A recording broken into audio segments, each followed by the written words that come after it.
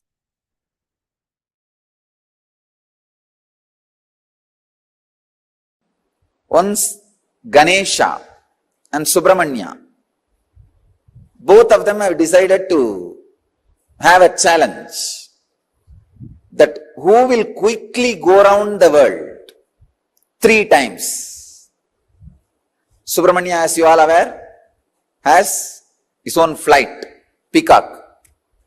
He just sat on his peacock, started flying.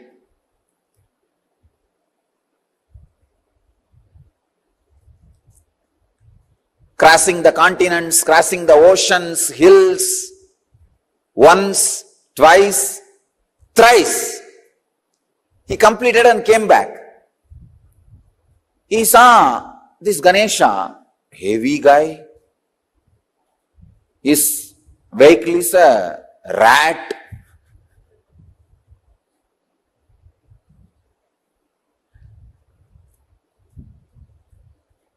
But this fellow claims he won the game by going around Shiva and Parvati 3 times. He says, I won the game. I went around Shiva and Parvati 3 times. With this rat, what else can be done? Yanayai eliyiluttu kondu pogum adisayam. Tamil I described, the rat is dragging the elephant. What will happen? That much is the capacity. But finally, Ganesha declares, I won the game. I went around the Shiva and Parvati 3 times. Subramanya asked, how can that be?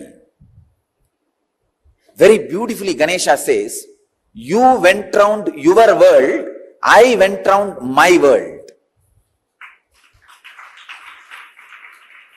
Understand? You went around your world.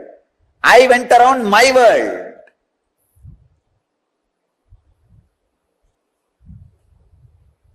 You went around your world. I went around my world.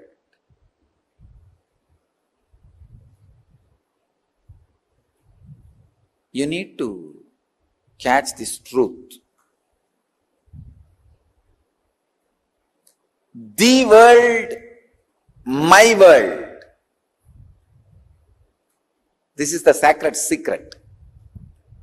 The world is binary, logical, arithmetic, scientific, universal. My world is emotional, based on faith, beliefs, experiences of individual perceptions, realization of individual identity's expression in its fullest form. My world is totally different from the world.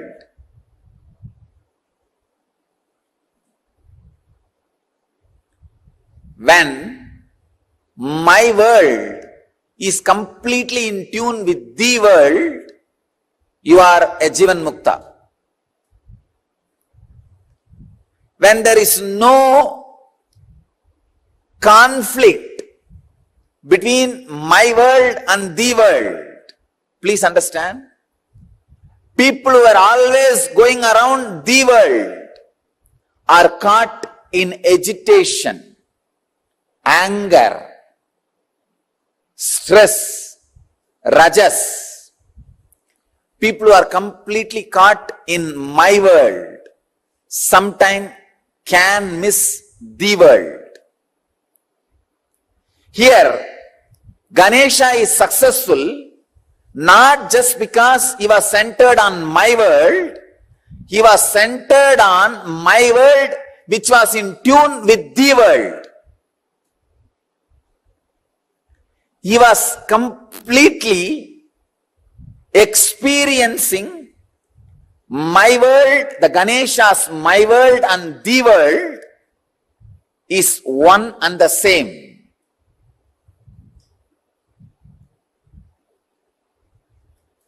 Ganesha's my world and the world has become a solid experience for Ganesha. Understand? Ganesha's my world and the world has become a solid experience for Ganesha. I'll give you a clear picture. How ordinarily people are caught between my world and the world and start preferring between these two, someone. When you start preferring the world, your whole life ends in depression. You are drained in my world. When you start preferring my world, sometime you can lose your balance and get into some fantasies and whims and fancies. My world should expand and grow and completely should be in tune with the world. Ganesha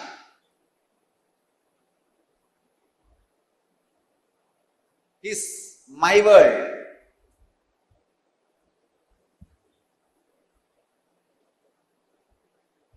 And the world.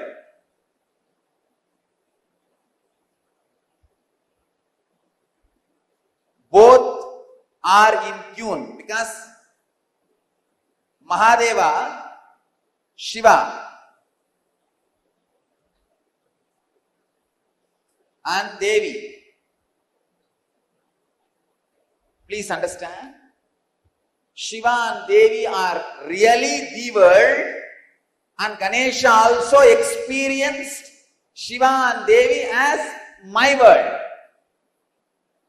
Please understand. They were really cosmos, and he is also experienced them as cosmos. So the my world and the world has fallen in tune as the experience of Ganesha. So he going around Shiva and Devi is literally going around the world. Even though he said he went around my world, in his case the my world is the world. Usually human beings who give preference only for the world become extraordinary materialists, but end up in spiritual poverty. Spiritual poverty, depression, utter depression. Same way, people who prefer only my world sometimes end up in hallucinations. Without falling in tune with the world. Understand, the world can't be rejected as you think. Misunderstandings about the world should be rejected. For example, fire is the world. Your fears and misunderstandings about fire should be rejected, not fire itself. You can't reject it. Its existence cannot be denied.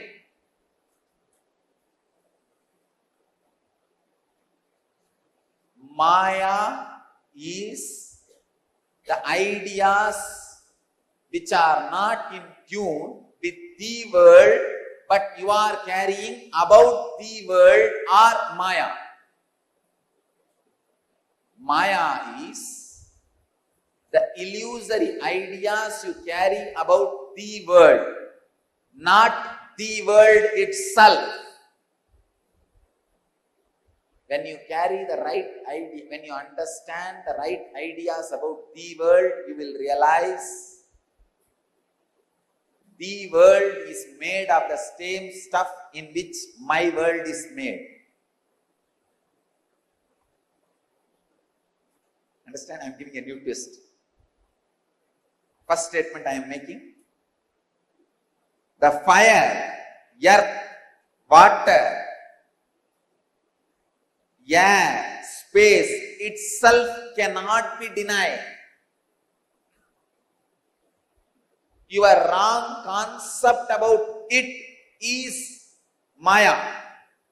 But when your wrong concepts about it is removed, it loses the identity which you are thinking it is having.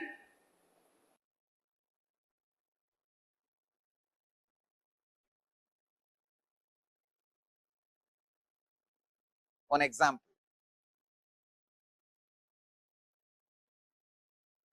The fire. You have fear about fire. That fear is called Maya. But fire itself is not Maya. When the fear is completely lost in you, when you are in tune, suddenly you realize what stuff is a base material for you, same stuff is base material for that. You are in tune already. You can play with it, conquer it, go beyond it.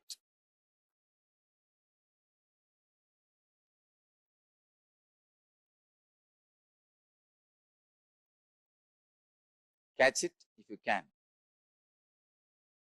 It's one of the very, very, very subtlest truths.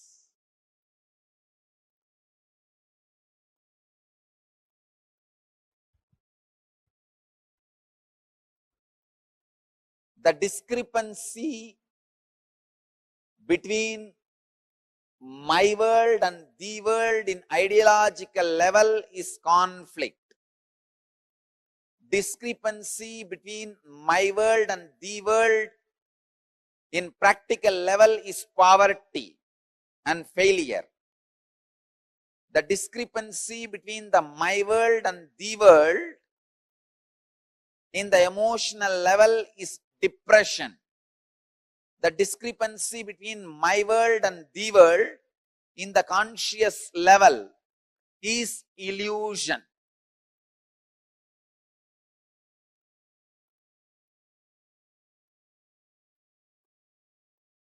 Next, Subramanyas. Muruga.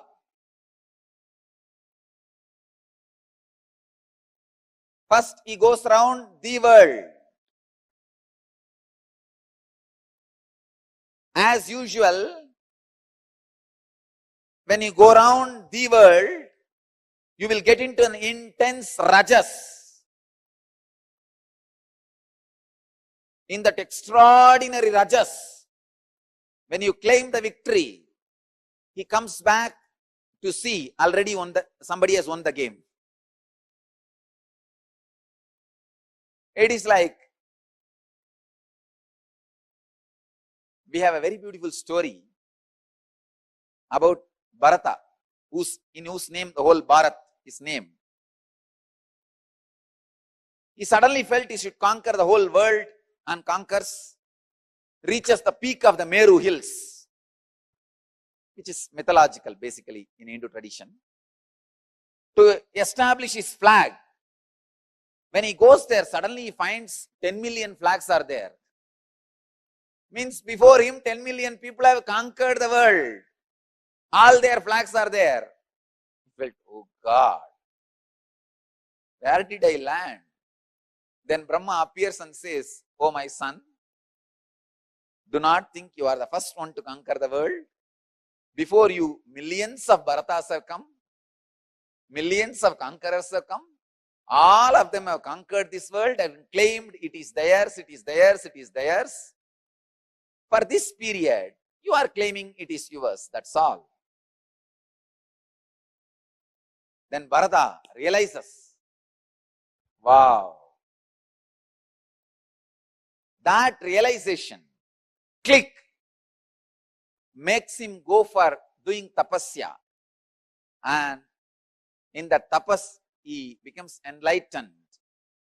How to be in tune with the world and my world. The balancing of the world and my world happens. Please understand, if you don't balance the world and my world, even if you conquer, it will be suppression of the world, it will get back to you as tsunami. The materialistic civilization is conquering the world without balancing my world, which is leading to all ecological imbalances, all natural calamities. Here, just like Bharata, Muruga comes back after going around 3 times the world, sees Ganesha sitting contently, radiating, and that gives Muruga initiation. Click. So he goes to a private place, Parani, stays there and does tapas, by becoming a sadhu. He becomes a sadhu, leaves everything, goes there and establishes himself in my world. When he is in tune with the world and my world, in the tapas in Parani, he becomes enlightened and starts radiating enlightenment to the world. Understand? The world and my world. You need to understand the whole story in right angle. Don't think he went and stood there in anger and Avai came and sang some songs and then he went away back to Shivan. It is a cinematic version. Exactly this is what has happened. Subramanya, when he sees just the success in the world is not the ultimate. You need to balance, understand, tune with my world and the world, then conquer, then go beyond. Without in tune, any effort to conquer the world leads to great chaos in the world and my world. The restlessness in my world, natural calamities in the world. Extraordinary restlessness in my world reflects as natural calamities in the world. Understand? All the civilizations which is suffering with extraordinary attention to the world without balancing my world are suffering with too much of natural calamities.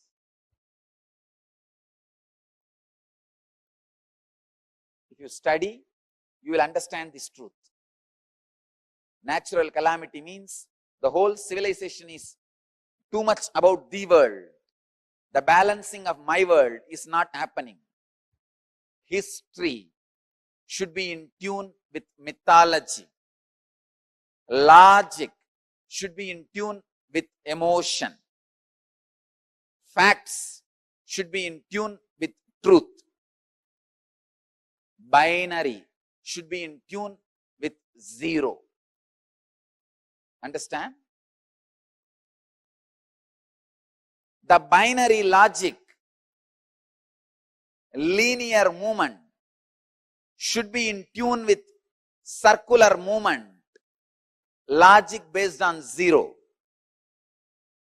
The Indian rishis were able to discover zero just because they were able to understand the secret connection between the world and my world.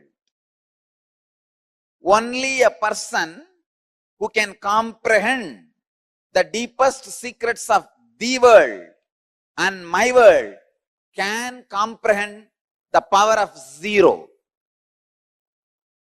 Zero cannot be mathematically understood. It is just a theory. If you want to experience zero, you need to make the world and my world in tune.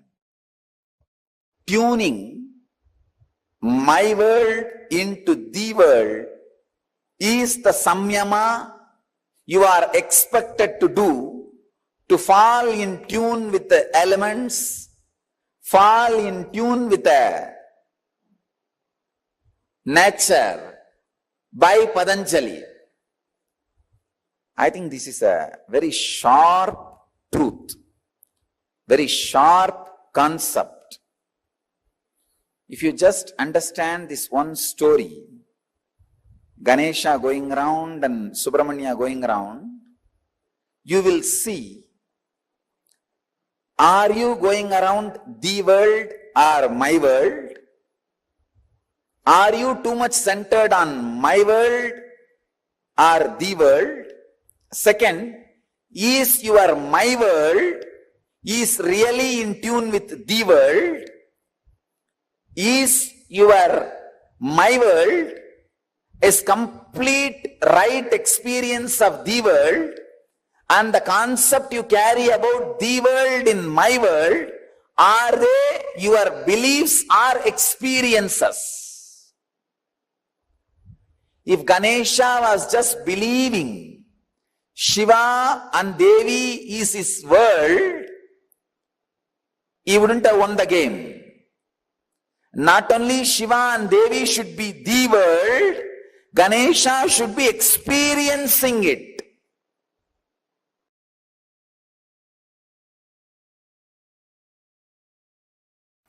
Listen,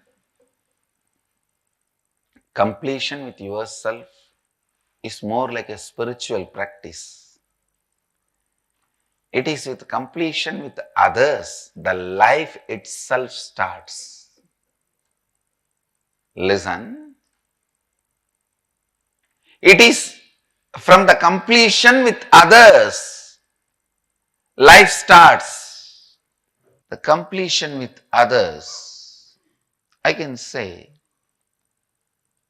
this was the greatest contribution of Vivekananda. Swami Vivekananda's greatest contribution to Hinduism. He brought this idea of completion with others to the front. Completion with others is a spiritual quality. That's all. It is necessary for enlightenment. Unfortunately, we always got the idea if you have incompletion with others, run away to the higher planes where less people are there. No, that is not a solution. That is not a solution.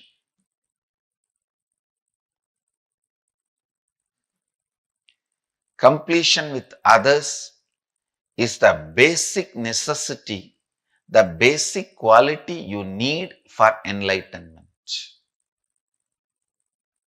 Understand? People sometimes ask me, how do I know whether I am suppressing or completing? If you are able to be in the space of completion with others, you are completing inside you with you also. If you are not able to be in the space of completion with others, then inside you are not completing with yourself, you are only suppressing.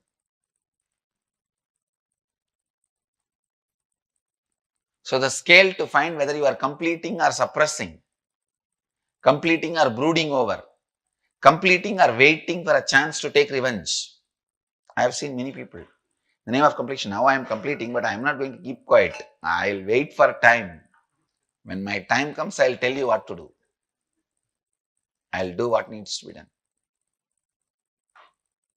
Completion with others is a spiritual practice. Completion with yourself is like Mahadeva. Completion with others is like Devi. Devi is required for the life to happen. That is why in all our temples, I have put Devi along with Mahadeva. I have not put Devi as a separate deity.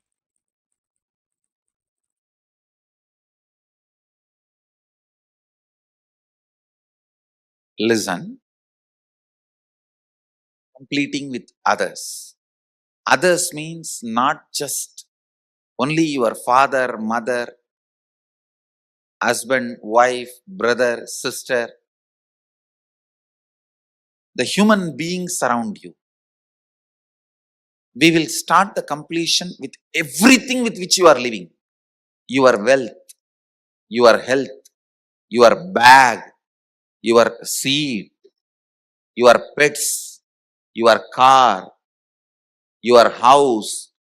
Please understand, all these are living part of your life. They may be dead objects, but they are living part of your life. See, a house may be a dead object, but it is a living part of your life. How many of you understand what I am saying? It's a very important component of your life.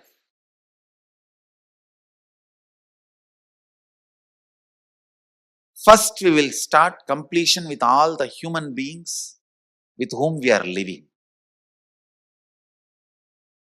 First step, completion with everything. With every human being. First thing you need to do is deciding, I have to bring completion with others, with whoever I am living. I have to bring completion with whoever I am living. Even if they don't want, I will stretch my best and I will decide I am in the space of completion. Whenever they want, I am open to have them. I am open. I am going to be in the space of completion. Whenever they are also ready, it will become completely complete. Understand? Completion with others does not mean you are going to apologize to them. No. Apologizing is not completion. Asking sorry is not. So many people were saying, I want to apologize, I am sorry. No. I am sorry is not completion. I am deciding to drop hurting pattern in my life, or any incompletion, misunderstanding, anything. I am deciding to drop, and I am deciding not to bring them, not to give life to it again. See, past, you can't say you are wrong or you are right. No one can say you are wrong, you are right. It is not apologizing. It is not feeling sorry for the past. No. Deciding, I am dropping this incompletion, hangover of the past, and I will not allow this to happen once more. Completion is actually responsibility, not apologizing. See, apologizing or feeling sorry comes out of powerlessness, but completion comes out of responsibility. Understand the difference. Please listen, see the difference. Now when I am saying you need to complete with your mother, with your father, with your brother, with others, I am not asking you to apologize. I am not asking you to call them and say, oh sorry, oh sorry, oh sorry, bus bus. No. No. Feeling sorry comes from powerlessness. That is not completion. When you call, you explain, this is what has been perceived by me. Here, I am not interested in looking into you are wrong or I am wrong. That will only create more and more anger, hatred and suppressed violence. I am only saying one thing. I am ready to drop the past and its powerlessness, incompletion. I am declaring, I am dropping the past and I am complete. I don't have incompletion. And I will not create any incompletion anymore. Your decision and declaration, when it reaches them, you will suddenly see they also open up and start coming towards completion.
The world and my world. Swamiji has so profoundly explained the difference between completion and apologizing. Many times we try to mend the relationships. Many times we try to change the relationships to experience completion for a certain experience. But here Swamiji has given a very, very beautiful and a very important revelation. How we perceive based on our incompletions, our my world, and declare that my world to be the world and operate, make all the cognitions in life, decisions in life based on our my world becoming the world. How many of you understood these profound revelations from Swamiji? And before we enter into the exercise itself to understand it, can I request every one of you to take a few minutes and please post what you understood as my world and the world. Can I request each of you to take a few minutes and post it? When the questions that each of you are asking, this session, Swamiji has literally answered it all. A lot of things, when you do this exercise now, a lot of things are going to get clarified for you. So let's do this exercise sincerely. Meena Mohandas has posted, now I realize that incompletions cause most of the problems we face in life. Absolutely. You got the right understanding. Exactly. That's the right cognition to have. I mean, that's the right understanding to have. Swamiji exactly revealed that same thing. And okay, Ma Christina is asking, can the problem or incompletion be how we choose to identify ourselves also? Yes. Seema, Swamiji revealed a very important thing. Our understanding of the world with all the added VFX, background music, and all the cinematic effects is my world. For example, let's say you got little lower marks in exam. You usually get A, you got B. You take the marks card, go to your father. Your father is busy and he just looks at your marks card. He gets very irritated with you and he just slaps you. You cry. This is the incident. Now, this one incident in the world, in actual world, factually what happened? You got a little lower marks and you go to your father, you show the marks card to him. He is irritated. He sees the marks card. He slaps you. This is the factual reality. But in your my world, how do you store it? You took the exam, you took the marks card, and you went to him. He got so angry. He did not like you. He just wanted a reason to beat you, and he took and when he just slapped you because he hates you. He does not want to appreciate your efforts. He does not want to appreciate your hard work. We add our own extra masala to it. We add our own extra flavorings and seasonings to it.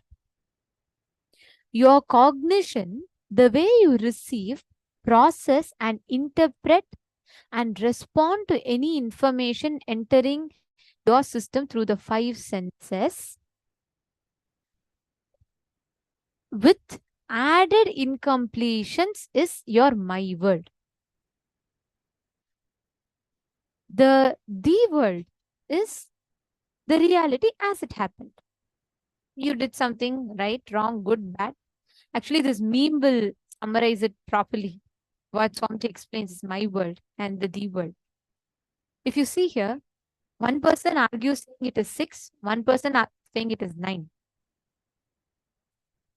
But actually, in the world, it is, if you see, for the person who's standing on the side of 6, it's 6. For the person who's standing on the side of 9, it's 9. But this is how most of us argue in life. We try to make the other person see what we are saying as reality. And we try to make our my world appear as the world. Fundamentally, like literally the source of all the conflicts that we face is just this one thing, where almost all our conflicts are rooted in the discrepancy between my world and the world. We all go on trying to declare that my world as the world. Each one's my world as the world. Now, in this exercise, we are first going to understand what is my world and what is the world. How are things occurring to us inside of us? How are things occurring to us outside of us? For this exercise, I request everyone that is there with us right now. I see many of you logged in. Can I request everyone to please come and sit in front of the camera? From this session onwards, it's too important. We do not want any of you to miss out on this. Please sit in front of the camera, and I request everyone come and settle down. I see some cameras on, but I don't see people in front of those cameras. So I request you all to kindly come and settle down And and most intensely importantly, listen to this session. And you're going to ask, if you have any questions, you can ask us, but make sure you are doing this intensely. most importantly, if any of you have your family members around, please bring them now, because this process that Swamiji is revealed, this completion process, will heal even 20 years of scuffles that you may carry in your relationships. 20 years of all the grudges in your relationship will be healed with this one completion process. It is extremely powerful. Like, nobody should miss this. So please, can each of you, if any of you have your some relationship that you really want to experience completion with, and you want to have a breakthrough in that, please bring them, and please make sure that you're having them here for today's program, so that you're not missing this extraordinary process that Swami is going to take us through. Not understanding something and you would like us to explain it to you again or slow down a bit, feel free to ask us. We will definitely explain it to you, but please make sure you're understanding this process and these steps clearly. Okay, I see a question from Ma Shailvi Shah. Ma, how do you know when you have successfully completed? What is the feeling like? In one of the chapter, Swamiji says that fulfillment in any area of your life leads you towards similar patterns or situations. If you don't complete, your soul will be drawn to completing those incompletions in this life and next. How to break this pattern? Ma Shailvi Shah. Where are you from? Thank you so much for asking this question. I'll definitely answer it. See, first thing, the moment you are complete with something, it will no more have an effect or a hangover over you. Very recently, I saw Ma Lohini Rajagopal, one of the Sarvanyapita Yajamans. She had asked this question. She said that she's attended multiple programs, and she had completed with her root patterns and certain situations in her life. Like Swamiji had completed it for her. After that, whenever, even if she remembers, tries her best, tries to remember it, it feels like it is not hers anymore. And it's almost like a black and white movie, and it does not have an impact on her. Understand, that means you're completely complete with that. It'll be like you no more remember that anymore. The pattern will lose its power over you. See, when, for example, let's take the pattern of smoking. The first 2 cigarettes you smoke. The third onwards, the cigarette starts smoking you. The patterns take over you. But the moment you are really complete, the pattern loses its power over you. You become powerful. Sometimes you will even forget any such incident even happened in your life. That is the real space of completion. You won't even remember that, oh God, did I completed this or not? Then you're completely completed that. Just to add to it, Mama Shelby, see, I'll tell one experience of completion, okay? There was one particular incident that I was completing for, and the first time, like for example, let's say that in my particular incident, I had one person had told me something, And I had a conclusion, a very deep conclusion that, okay, that person does not trust me. Okay. And for a long time, any cognition, any conversation with that person, like I'll go and ask, okay, can I go here? And that person will say, no, no, it's okay. Someone else can take care of it. I will feel like, oh God, she does not at all trust me. She doesn't even like give me a possibility, even if I want to try, and she doesn't even trust me. This was an incompletion, like a very deep incompletion I had. So every time my conversations with her, I always judged it from this perspective. Okay.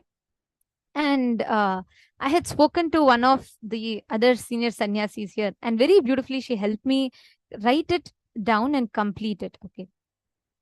The same incident, there was one incident that happened like a few years back, which became a very strong incompletion in me, where I always felt like, why am I judged a certain way? Why am I like all the time? Why am I being treated a certain way by this particular person?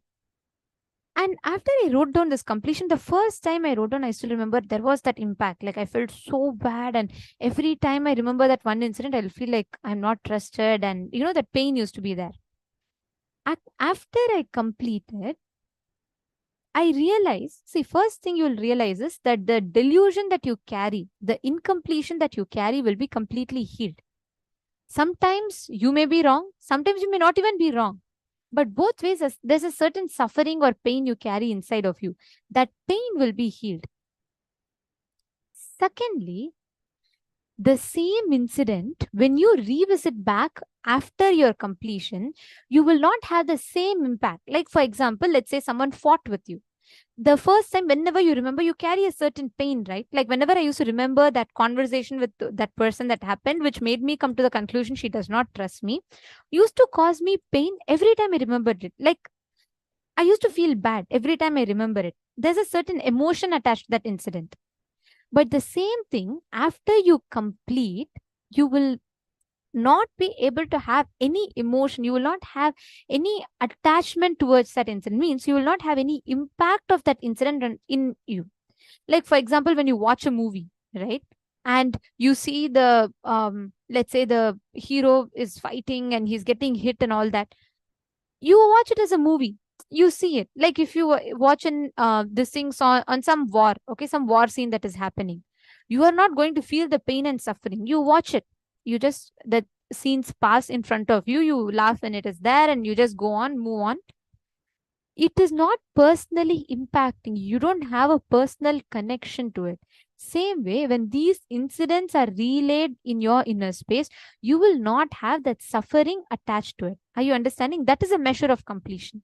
If you have even one bit of feeling that I am wronged, or maybe I'm not, I'm not loved as much, or why am I being treated this way, as long as you carry even one of these thought currents, that means there is still something, some component sitting in you which needs completion, which has not been completed.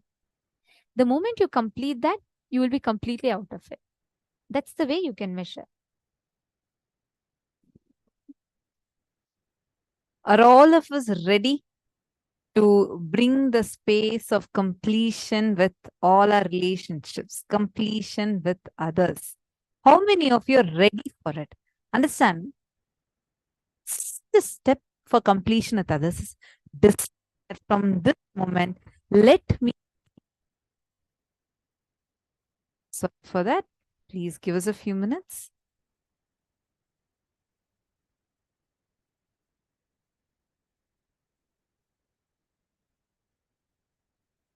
Step is deciding inside of you, let me be in completion from this moment. Taking that decision inside of you. That's the first and the most important step. Can I request all of you to first decide, I have to bring completion with others, with whoever I am living. Understand, this starts the completion with others. Whoever here in this program wants to start this, can I request all of you to first post in the chat saying that, yes, from this moment, I decide I want to bring completion with others in my life. Please post it.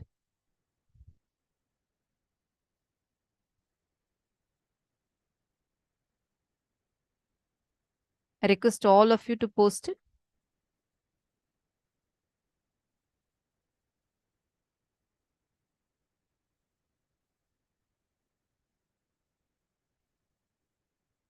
Who all want to bring completion with others in your life? Take a few minutes and post it in the chat with a full sentence. Very good. So now you all have taken this decision. Great. Now understand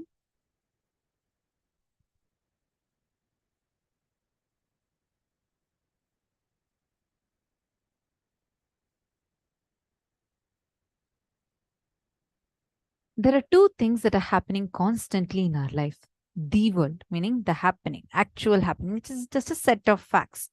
Okay, she spoke this to me. All of these are like a set of facts, the happening as it is happening. It is the world. My world is the perception that you carry about what is happening. It consists of judgments, labels, ideas, opinions, notions, interpretations, beliefs, experiences, expectations, memories. For example, your friend is talking to you and you think that she's purposely talking to me in this manner, trying to insult me. That becomes my word. Your cognition is the way you receive, process, interpret, and respond to any information entering your system through your five senses. Shiva Sutra says, Drishyam Shariram, this whole perceived, seen, manifested world in his own body or self. How you see, you manifest your reality with your see. First thing, you have to take up responsibility for everything that's happening around you. Understand? You may not be the reason for it, but you are responsible for it. You have to cognize that you are the source of everything happening around you. Completion with others does not mean you're going to go apologize and going and saying, oh, I am sorry, trying to patch up. Patching up is not completion. Understand? Apologizing or saying sorry is not completion. Completion is thinking, from this moment, I am deciding, let me drop this hurting pattern in my life. Any pattern, whatever you're completing for, deciding that from this moment, I am deciding to drop this pattern in my life and I will not give life to it again. That deciding that, taking that decision is completion. Understand, today morning we all were listing the Teamuli members. If you are remembering someone thrice a day, they are a part of you. They are a part of your life frame. Whether your joy or your pain, everything is dependent on them. You think that my world is the world. Unfortunately, you're never in touch with the actual happening of your life because for you, your perceptions of the happening is what we all think to be the actual happening. You think whatever I perceive is what is actually happening. Relationships shaped by your cognition. So your cognition is responsible for the way you relate with life, the way you relate with people in your life. Your cognitions have the power to make or break your relationship. So now let's take a few minutes. First, take a notebook. Can I request everyone to do this step? Please take your notebook and draw 3 columns. Situation or the incompletions. Write down the situation, whichever you're having incompletion with. Write the world and write what is my world in that situation. The world is a set of facts. Whatever has happened, writing it as it happened. See, even there, don't try to add a notion saying that this person is doing this for my good, or this person told me like this for my good. Even there, again, you're adding your own cognition. Don't add any notion. Positive, negative notions, don't add. Just write situation and as per the world, what had exactly happened? And my world, how did you perceive? Please start.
Now, as you are writing down,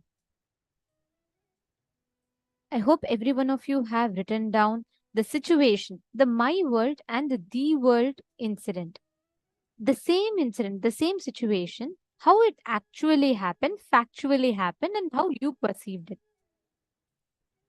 Now, in the next part of this, describe the relationship you have with 3 people. Okay? Go back in your life and describe the incident when you started judging having incompletion with those people. Like, for example, it can be your spouse, the first time you got married, or how it was, and how you started building the judgment. Like, for example, if you think your spouse is someone who's like, always irritated, who always yells at you for small, small things, who does not understand you, go back and see when was the earliest incident where you developed this judgment about that person. Which was the earliest incident where you developed a judgment about your spouse that he or she does not listen to you? It could be anything. Sometimes it is not listening. Sometimes it will be that he's not a person who's loving. He's not compassionate. He's selfish, or she's selfish. He doesn't care. All of these kind of judgments. Go back to the earliest incident when you started developing it. I request everyone to do this sincerely. See, take any 3 relationships. After you all choose 3 relationships, can I please request all the participants to post in the chat, confirm in the chat that you picked up 3 relationships in life? You're only going to be working with these 3 relationships in this exercise. Can I request everyone to confirm the chat, please? You can post in the chat saying you have picked up 3 relationships.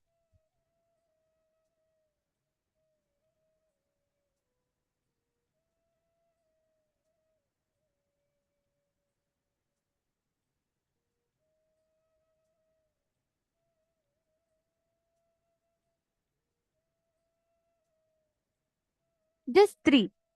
If you all can please confirm that you have picked up 3. Don't pick up more than patient. Okay, some of you saying you are having participants unmuted in the room. We are attending to it. We'll mute the participants. I request everyone to please pick up and confirm that you have picked up.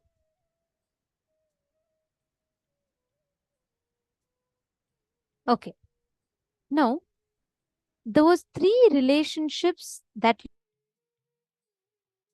you are going to write down the incident. First, you're going to write down what judgments you have about completion you have those relationships. For example, if you have picked up your spouse, what is the incompletion you have with your spouse? What do you have as an idea about him or her? What is the judgment that you carry? Can I request everyone to please pen that down? Do this sincerely. Understand it is only for yourself. It is only going to do good to you. So please write it down sincerely. After you write down the judgment that you carry about that person, go and incident use like that. First, feeling controlled by her, started developing that judgments about that person. Please pen that down. Describe what exactly happened. What did they say? What did they do?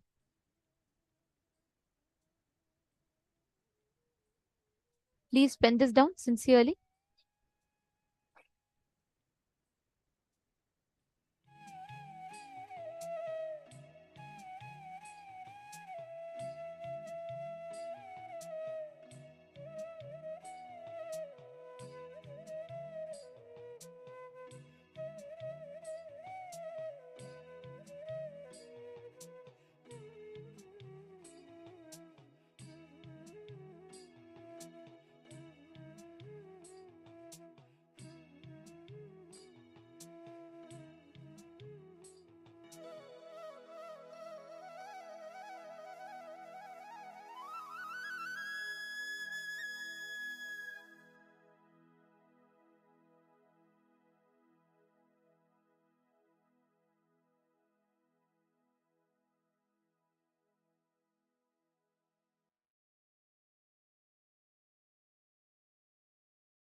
Now, once you pen down all the incompletions you have with that particular relationship, write down what was the world and what was your my world. Listen very carefully. I request all the participants to listen very carefully to this. And if you all understood, please confirm to me that you all have understood. See, let's say you had you have an incompletion with your spouse, that you feel that your spouse is always very, very judgmental and they don't allow you to be yourself. You're going to write down what was the first incident which made you feel that way. What made you feel that your spouse is extremely judgmental of you? And what made you feel that your spouse is very controlling and he's not allowing you to do what you want to do, or she's not allowing you to what you want to do? And you're going to be writing down when was the first time you developed this judgment and why you feel that. Once you write that down, write down what exactly was the world. What actually happened? Let's say you felt like you wanted to do something and then your spouse denied and they refused to support you to do it and they wanted you to not do it. So you felt it was controlling. And that is where you started building the cognition that your spouse controls you. You're going to be writing down the world of the incident and the my world of the incident. Is there anyone who's having any question? Please ask, because it's a very crucial exercise and it's very important that you all understand it properly.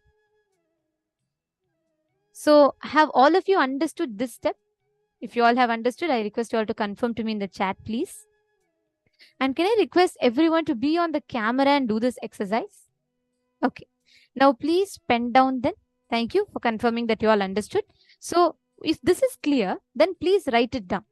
For this particular incident, in the example I gave, you can see that the world is what? The husband says no for a particular thing. But you feel that, oh, because he wants to control me, he denied me. That is the my world. But the world is he said no. That's all. Like that, write the my world and the world. What you felt about it and what was the world. Please take a few minutes.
Now, after you finish writing the incident, you're going to now go to Swamiji's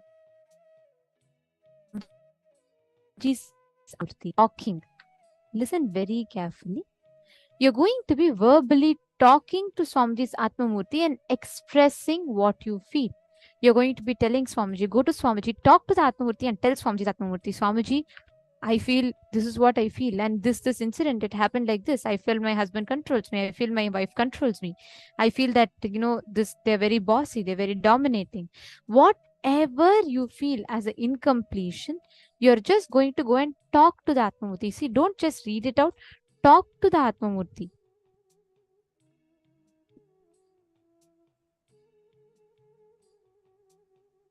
I request every one of you to please do this sincerely. Understand this is a very, very powerful process. It will bring profound healing in your inner space. So please do it sincerely. Talk to Swamiji's Atmamurti. You're going to tell, even if you feel like crying, it's okay. You can go and cry next to the Atmamurti, but talk.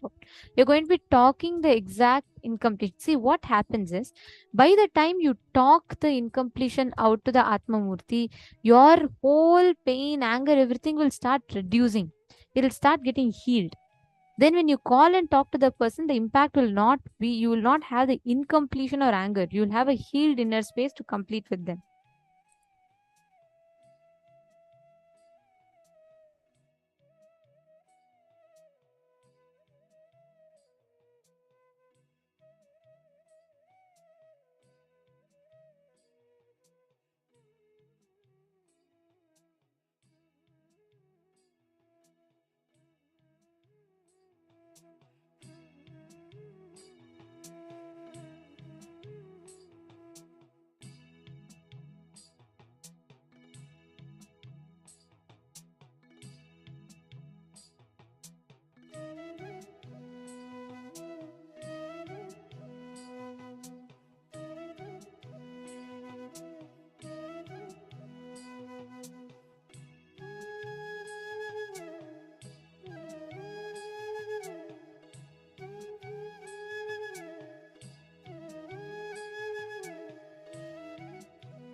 Please relax. Now, the last but the most important steps of all. You're now going to be calling your relative, whichever relationship that is that you want to complete with, and you're going to be completing with them. Listen very carefully. With you sharing with the Atmamurti all the extra masala, chili, salt, all the vengeance that you would have added in those incidents would have settled down. Okay? Now it is only purely you will be ready for the real completion. Please understand, all of you, please listen to this very carefully. In this step, you are only going to be calling and completing with your partner, whoever that is. Okay, I request everyone to listen. It is not going to be like a very straightforward thing, because I want to make sure you're all understanding the right way to do.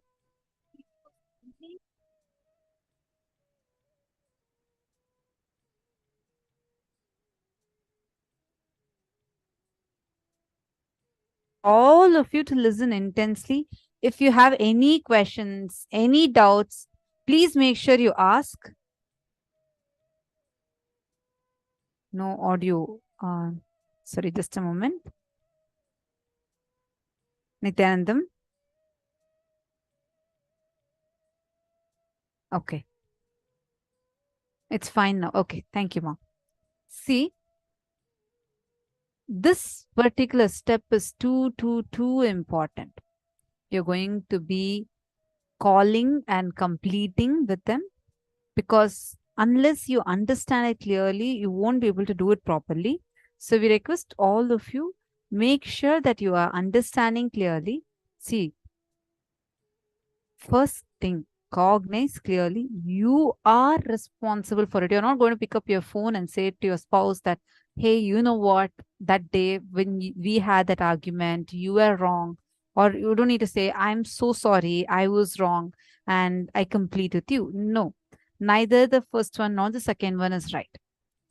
You are not going to, it's not about saying a sorry to them.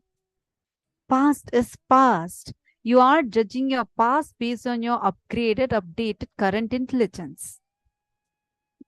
Have all of you finished the completion process, completing with yourself inside of you? Have all of you done that? At least for a few incidents, have you written and completed? How was your experience at that time when you did the completion? Did you feel the relief? Actually, you're supposed to do it 5 times for each incident. Understand? Right now, you all have done it once. Now, what exactly you're going to be doing, listen to this very carefully. Cognize that whatever has happened to you, you are responsible for it. You may not be the reason for it, but you are responsible for it. Let's say that you couldn't save your marriage, probably because of a huge conflict that broke out. Even if things were like with dealing with some trust issues. But whatever you faced, understand you are responsible for it. You may not be the reason, but you're responsible. What do we mean by that? Understand and cognize how this pattern that you're carrying, whether it is self-victimizing pattern, many times you spoil your relationship by trying to victimize yourself. You go on and on and on all about how victimized you feel. And you want the other person also to acknowledge that victimization when the other person is also waiting for you to acknowledge theirs. Neither of this is going to work out. You're not going to be picking up your phone and saying, look, what you did that day, this, A, B, C, were all wrong things. You're not going to do that. Nor are you going to pick up the phone and say, hey, you know what I did, A, B, C, all of those were wrong. You're not going to do that or this. What you're going to instead do, you're going to call, explain to them that during that situation, because of this particular pattern which is inside of you, you perceived and cognized the situation in this manner. Understand, you're going to call and complete only first after you relive and complete inside you. Then you call that person, and then only you'll be able to do the completion with them properly. You're going to call, talk to them, tell them, it was my pattern that I projected it on you. This is the way. This is why I took it like this. I cognized it in this way, and I started this pattern in me, and I reacted in this way. Whatever is said and done, you see factually the other person, if, let's say a fight broke out and suddenly your spouse just hits you, and you feel so violated inside. You're carrying that suffering. He hit you maybe about 5 years ago, but still now that suffering in you is so deep that that whole relationship between both of you has becomes completely spoiled. Factually, he has hit you, no doubt, but holding on to that suffering, who's responsible? Even after 5 years, holding on to that suffering, who's responsible? We are responsible for holding on to that suffering, right? Even now, if you decide, you have the power to liberate yourself from that suffering. By reliving and relieving yourself from that pain, you can come out of it. How many of you are understanding this so far? Can you wave your hands if you're understanding?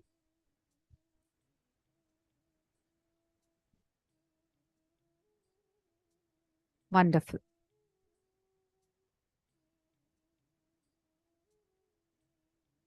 Adela Julian, yeah, I saw your message that you had joined late. You need to learn the previous process. Only when you understand about self-completion, the world, my world, you'll be able to understand this properly. See, now, all of us have seen what was the difference between the world, my world, where the gap was, right? Now, you're going to call the person and explain to them and complete with them. Ma Krista Menard is asking, but what about a person treating you with contempt from the start?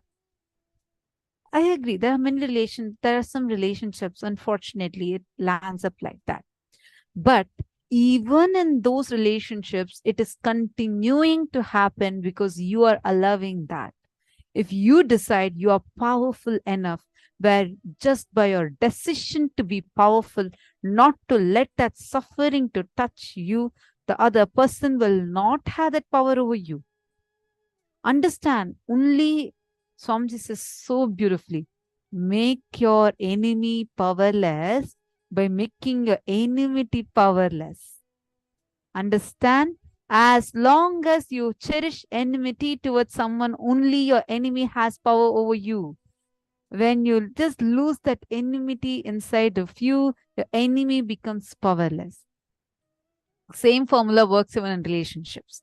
As long as you're giving power to that particular incompletion,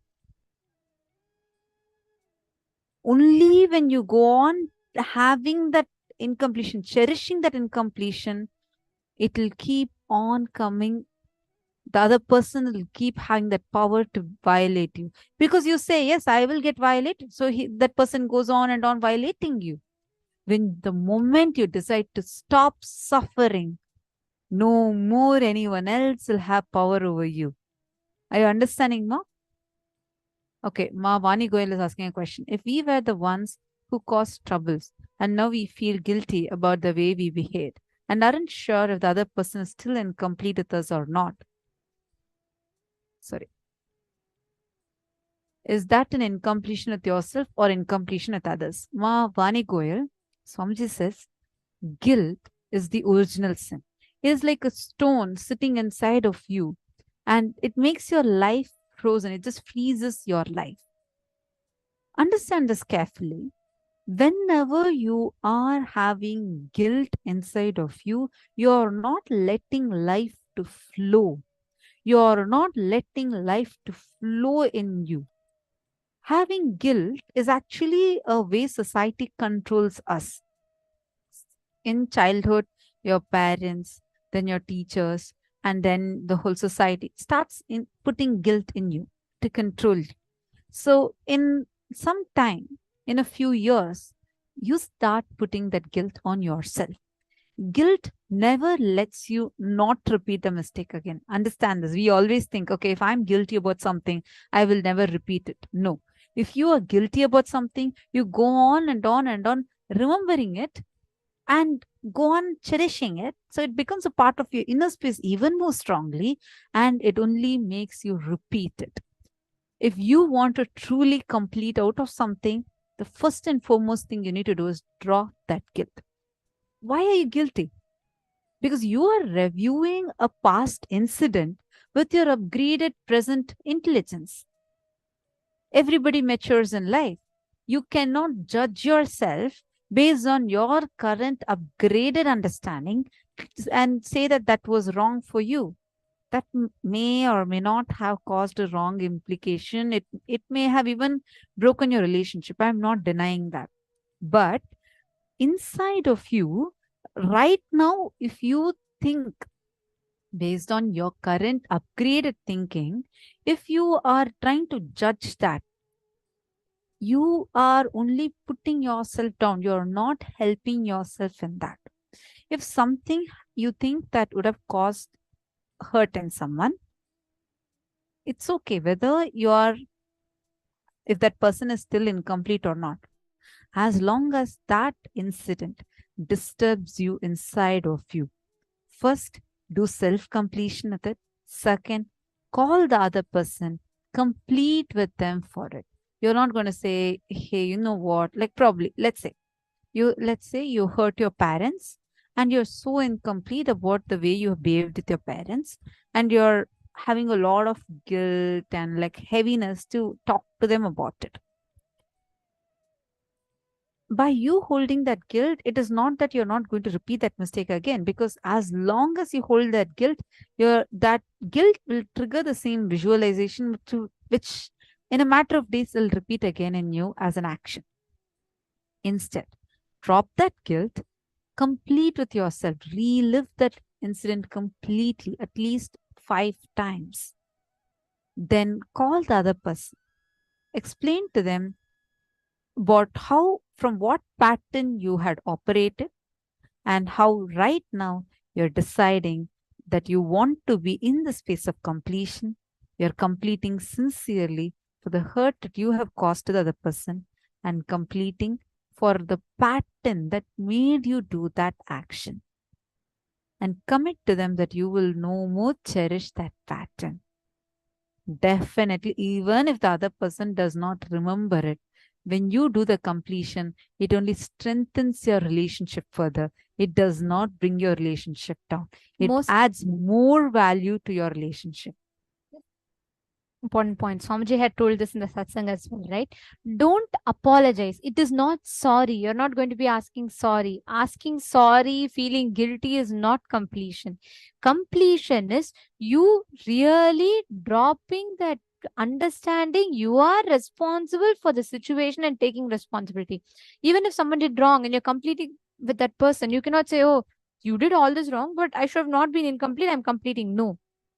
You need to have the understanding. You may not be the reason for the incident, but you're responsible for the suffering. You may not be the cause for that. You may not be the reason for that, but you're responsible for the suffering you have. With that understanding, now call and complete. Are all of you clear? If you're all clear, please put yes in the chat. Okay, Chetan is asking, what if while explaining to them and taking responsibility and trying to redo the completion during this time, if they start blaming and shouting or trying to break and triggering, judging, how do we control this moment and not fall for that? Okay, see, even this statement of yours is coming from a judgment. You're already holding a space. Understand, you're already holding a space that this is how the person is going to respond. Inside your mind, your script is prepared. Okay, I'm going to go tell I am responsible for this incompletion. That's all. He was waiting for that one statement. Now he got it. He's going to say, I told you that day itself, you're only responsible. I told you you're only the reason for all of this. So you have already prepared a script. Oh, if he tells that, what do I tell? How do I face him? No, that itself means you are already writing a script. Then what happens naturally? That will only happen when you call exactly. You will see the first statement you tell, I want to complete it. You'll say, I knew you will come for this. I knew you will finally realize what you did. He will naturally tell like that. Then what will happen? You will say, see, I thought this, what will happen? Better let me not complete. This completion and all will not work for me. No, it is not like that. Understand, Ma? Don't prepare that script. Don't already go with the notion that this is what it is going to happen. No. Go with the cognition. Let me complete, irrespective of how life responds to me at this moment. Understand, firstly, you need to know you are the person here who knows the signs of completion. The other person is right now not complete. So maybe that person is still in their incompletion. So who should be more matured and responsible here? You only, right? Because you know the completion, you know the context of completion. The other person may not even be matured, or they may not even know the signs of completion. So here, since you are going for completion, first thing, understand, you are completing not to please the other person. You are completing because you want to complete and heal this wound from your inner space. Second, you are not completing to blame it on yourself. Completion is not self-blaming, nor is completion blaming another person. Completion is you healing that wound. You have a wound, right? You're going to say, see, this is the reason the wound happened, and I want to complete that situation. And I'm really telling you, Ma, if you complete, the honesty with which you complete will shift the other person's inner space so much. Like, literally, I had this as a very, very beautiful experience for me. When one of the newly when I had joined Gurukul, I used to really have a lot of incompletion with one particular person, one particular teacher, I should say. Not even teacher, like a mentor who used to take care of us. And once only Swamiji told me that you're carrying this incompletion with her and you're not actually seeing what is her, because I used to always feel like she does not understand me, or I don't know why she constantly has a certain judgment about me. But I'm telling you, nobody told me to complete. Nobody even spoke anything. I just went from the context of really completing. When Swamiji told me, I had a realization. And I really felt like, oh God, this should not be the thing. And I'll tell you, the day when I went to complete with her, the whole response, the whole conversation was so different, as if nothing ever happened at all. That morning only, it was like so, like, I had really a strong incompletion with her. But the moment I went to converse with her, it was like as if nothing at all happened. I was so shocked at it. But my context to complete was genuine. And it was so powerful. I still remember that one random person who had come for a program, like a very new person who had come for one of the program, looked at me and her standing and talking to each other. And she asked that other person, that Adinavasi, that is she your daughter? They said, like, the way I see both of you have so much of, friendliness with each other, I thought she's your daughter. Then I was like giggling inside me. I was like, Swamiji is just showing the situation to show me the power of the science of completion. Understand, don't go with a judgment. I am not saying 100% he will say, this is what I was waiting for. Thank you for completing. And, you will have from now it will be completely changed. No, it will take time. But you should go from the space of genuinely wanting to complete. Don't go expecting a certificate. At the same time, don't go with a grudge or a judgment. Go with a context. I want to complete. Let me take this step from my side. That's all. Very important thing is, most of the times we hold on to a pattern of feeling right. We want to feel that we are right. They want to feel that they are right. And both of us, in the thing of trying to prove ourselves right, we end up in conflict. Now, you just decide that you're going to drop that pattern. See, whichever pattern you're deciding to be completing for, be sincere about it. The other person may or may not accept your completion. Don't think that the other person has to accept my completion. Don't go even with that. Drop all the expectations. Just hold on to your sincerity to complete. That's all is needed. You're understanding, Ma? Okay. Now let's all get started. Let's all do the completion process. Sorry, I just have one more question. Ma Krista Menard had asked. How do you complete a cognition of worthlessness? Ma Krista Menard, first thing, sit and write down those. You're attending the program, right? Because we're going to be on each of this each day. Do the self-completion process sincerely every night. Sit and write down those incidents. Swamiji says, you are nothing but just a bunch of patterns and words that you carry inside of you and outside of you. Just the words we carry. That is why certain words can trigger us. I'll give you an example. If I tell dolphin, it may not trigger you. But the same thing, if I say useless, it might trigger you. The words, why do they trigger? It's not even the intention from which I'm talking. Evenly, those words are not going to trigger you.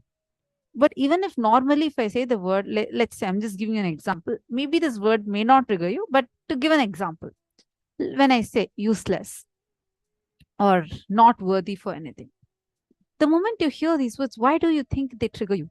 Because it's not from outside. These words you have told yourself. It is a wound from your young age. It's just there inside. A pus has been created because the wound has not healed. The pus has formed on top of it. You go on covering it. It's like you put a shirt on top of it and you're trying to hide that pus. So every time somebody touches it, it pains. It hurts. It's not the other person who's touching it. They don't even know that you have a wound over there. You can't expect every time life should not touch it. Your responsibility should be heal that wound. Having the pus, we are responsible for it. The wound might have been caused due to any reason, but we are responsible for continuing to have that wound. We are responsible for continuing to have that pus. We are responsible for the pain that we go through. You understanding? This should be experienced. Only when you start completing, you will start understanding the effect of it. I request all of you, I see many of you have questions. We will also have the support desk attend to these questions to help you all. But right now, in the interest of time, let us first start the completion process. Please pick up your phones. You're all going to be calling and completing.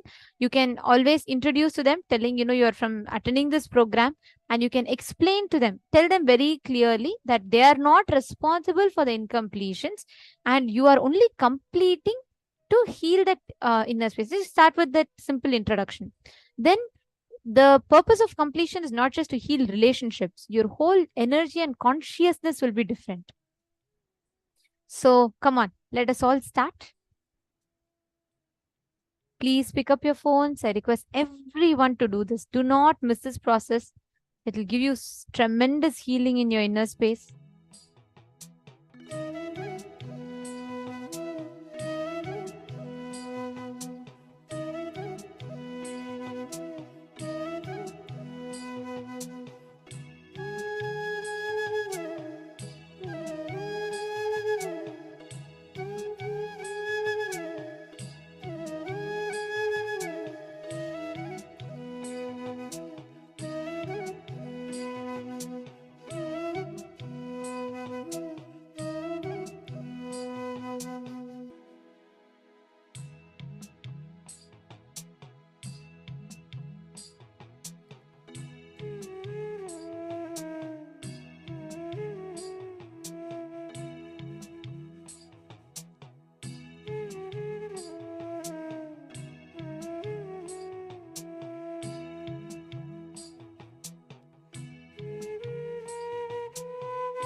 Please relax.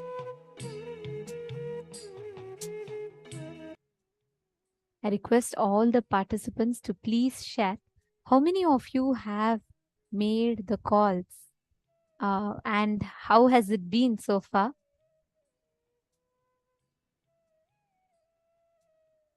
Oh, wow. Ma Mohini Lata, that's so beautiful, Ma. Ma Mohini Lata has posted that she spoke to her brother after 6 years and she cried a lot. Wow. That's beautiful.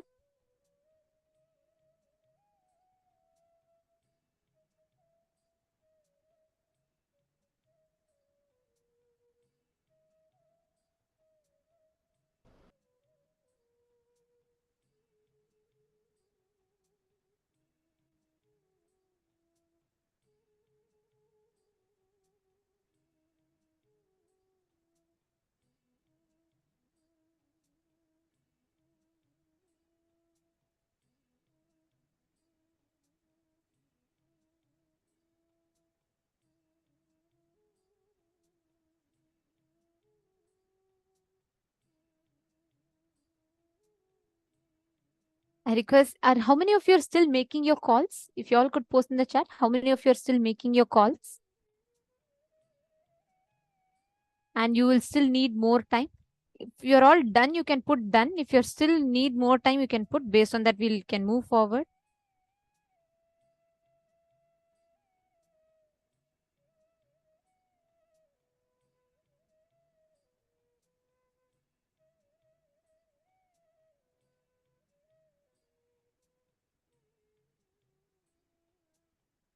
Whoever has finished, you all can post. And if you're still doing it, you would need more time, please let us know.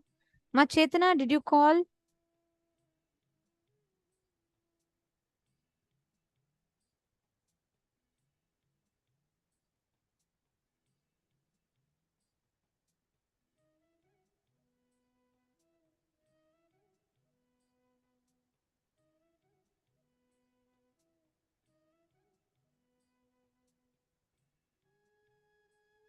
Okay, there are some of you who are saying you're still doing. Please finish. Few more minutes. Let's finish fast. Please do it for one person, with one person for now.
I see many of you that have posted your experiences.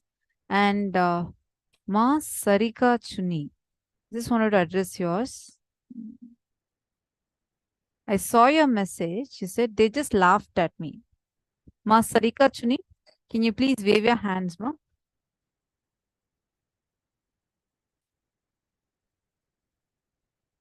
Ma Sarika Chuni.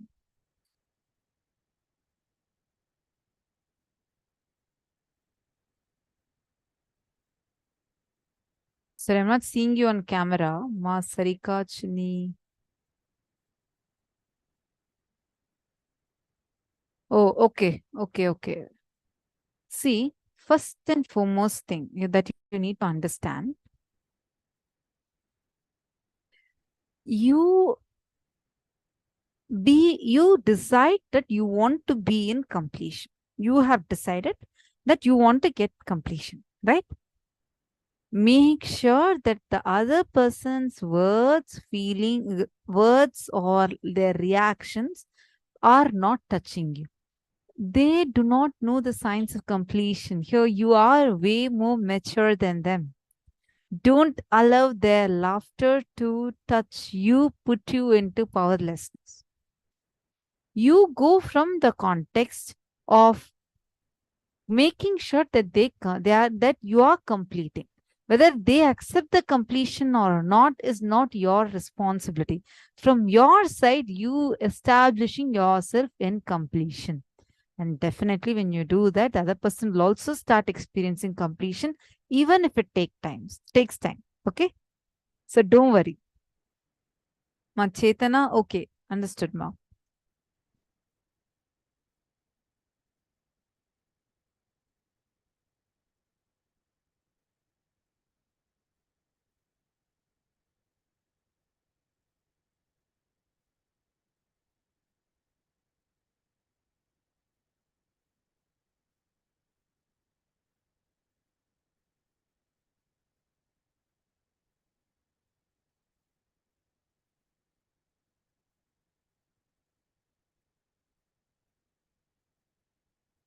Sarju Pandit has posted, I did completion with my husband.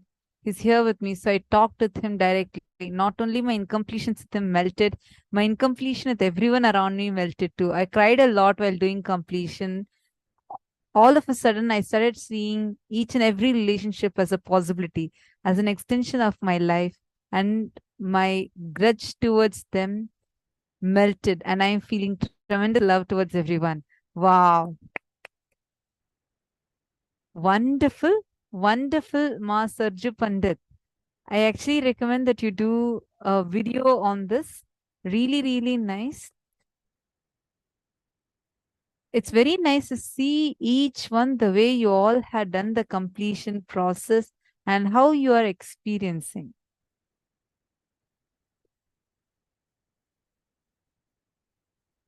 Matanja Devane, don't worry. You sit and you do the completion.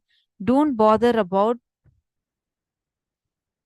whether your son hung up on you. Don't worry. You sit, you focus on completion. It is just a matter of time. The other person will also reflect your completion. Okay? Don't worry.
Now, as all of you are doing this completion, we are going to be entering into a very, very beautiful session next. All of us did such beautiful completion, and it's so nice to see the chats flooded with so many experiences of completion. Now, we are all going to be listening to how Swamiji did completion and what was that moment where Swamiji completed with his mother. It's a profound incident from Swamiji's life. Do not miss it. And please listen. And there are many of you who are still asking questions. We will be attending to it. The support desk team will be attending to it. But now, in the interest of time, we're all going to be entering into the next session. Yes. So let us get ready. We're now going to be listening to how Swamiji did the completion with his mother.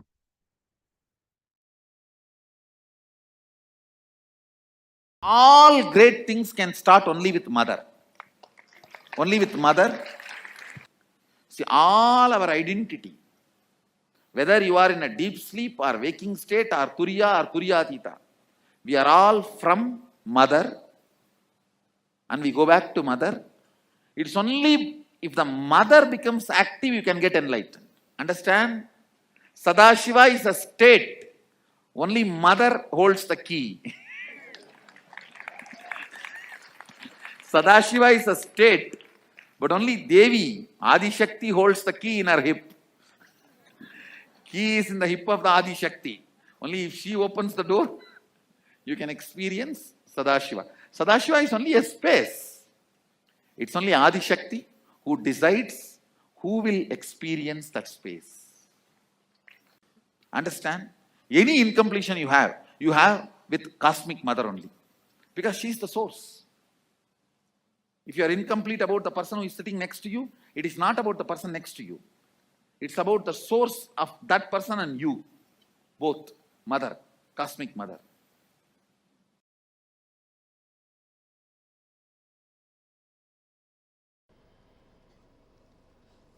Understand your day-to-day habits, the way you respond, whether you get angry or you are always cool, what for you should get angry, what for what you react politely, how nasty you can get when you get angry, or when you are polite, how you behave, you are good, bad, all these habits. Understand the word habits are from Father. He teaches you. That stays in muscle memory. But how you cognize you, the innermost image you carry about you, comes from mother. It stays in biomemory. Understand? Your behavior, responding patterns are from muscle memory. That stays in your muscle memory. That's from Father. Usually, he educates you about the outer world. He contributes a lot to your outer image.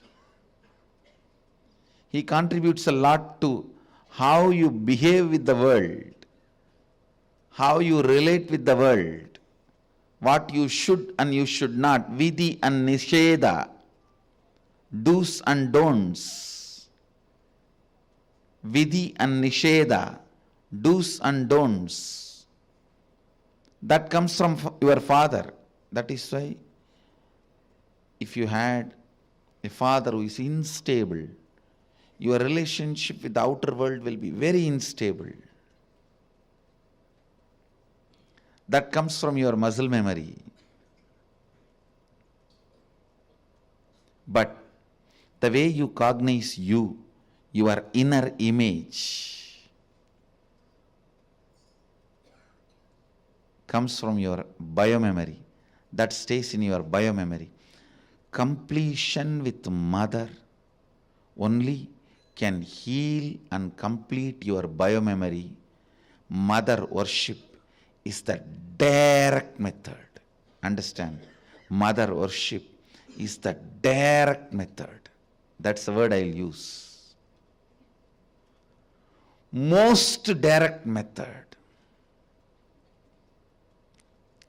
to bring completion in your biomemory.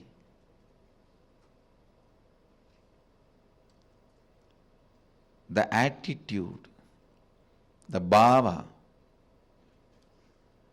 which forms the basis for the way you connect with the life, with the world, the same attitude forms the basis for you to connect with yourself. Please understand, that is what we call karma in Vedic tradition. If you judge, you will be judged. Why, you know? Because the basis with which you relate with the world, the same thing will be the basis with which you will relate with yourself. Don't think when it comes to others you can utter the strong words. When it comes to you, you can just be very cute and friendly. No. The strong words which you utter towards others will be the same strong words you will be uttering towards yourself. Listen. The strong words you utter towards others will be the same strong words you will be uttering towards yourself. The attitude you build towards others will be same. That's the same way you will be relating. That will be the basis for you to relate with yourself also.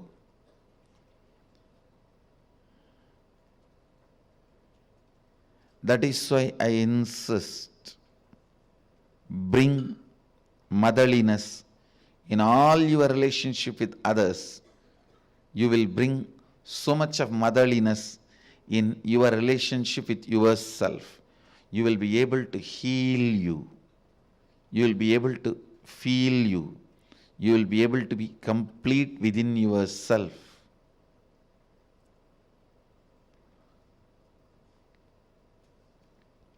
When you bring tremendous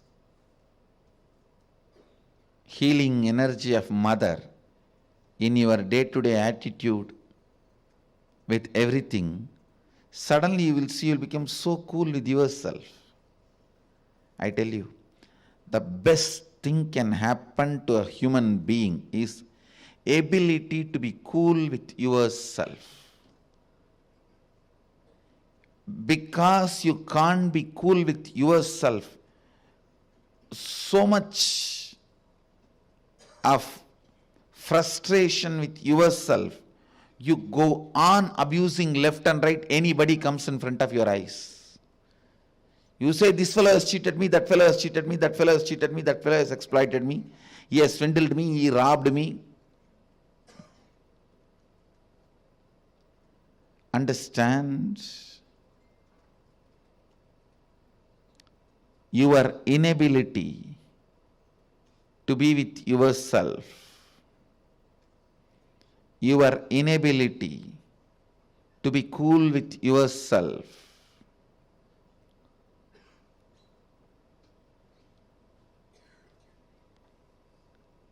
is the frustration in your system. I tell you,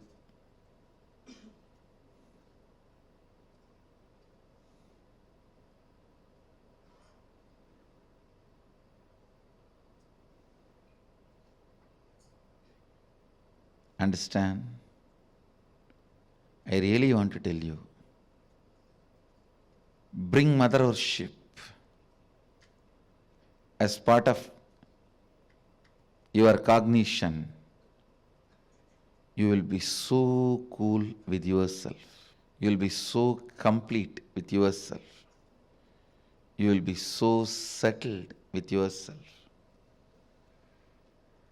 the fear, frustration.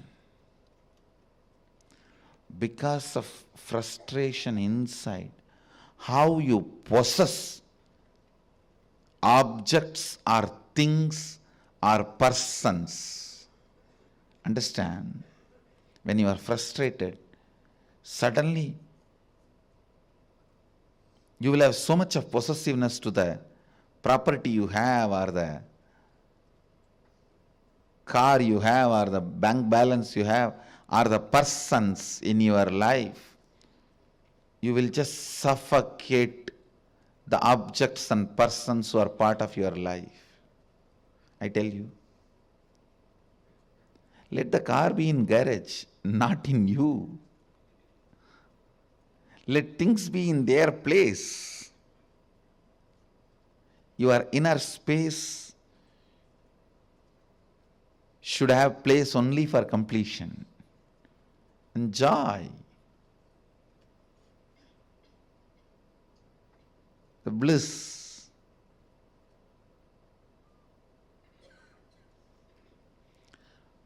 The moment you start cognizing frustration with yourself, the first thing you do, then I don't have anything in the life. Come on, catch. Like an octopus. The wealth you have,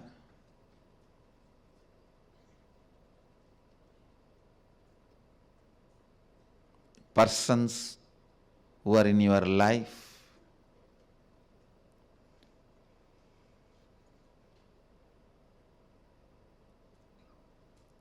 when that grabbing starts, understand, it feeds into your frustration. It doesn't heal your frustration. I have never seen anybody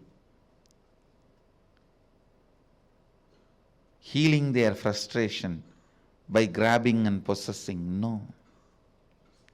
It doesn't. It doesn't. Understand?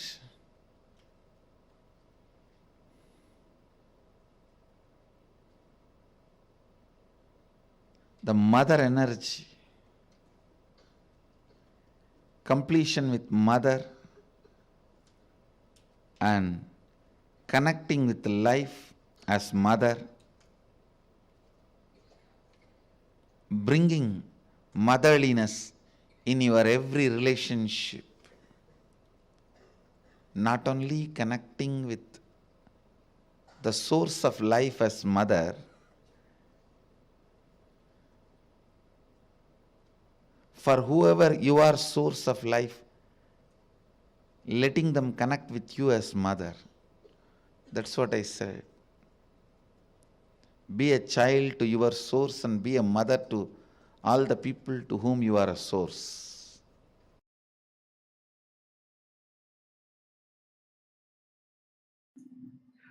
For example, love is related to your heart center.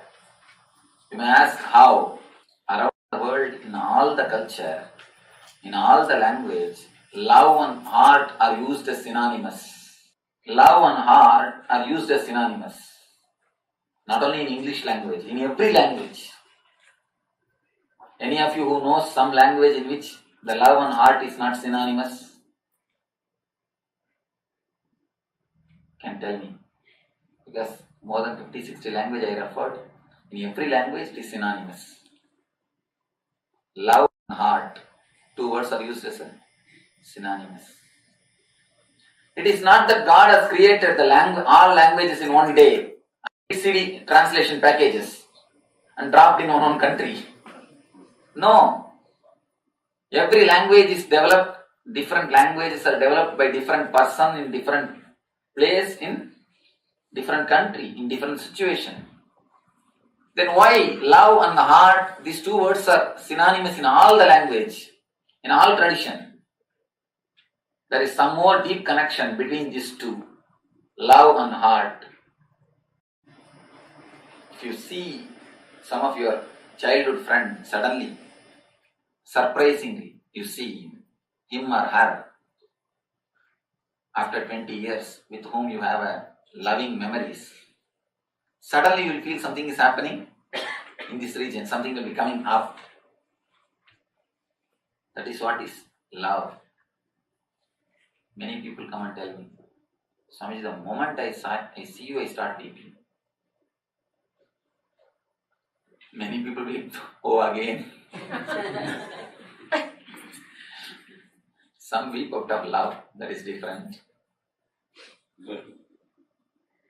When you see somebody with whom you have loving memories, cherished memories, joyful memories, just your heart overflows. You can feel exactly in this region something happening. How many of you have felt that when you meet somebody, when you see somebody after a long time, that something will be happening here? People who are attending second time, please give chance for the first time. Let them all relate with me.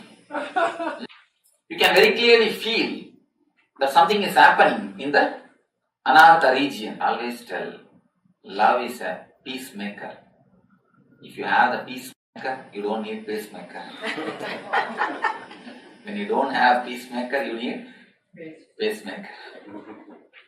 Love is a emotion which is related to the Anagata center, Art chakra.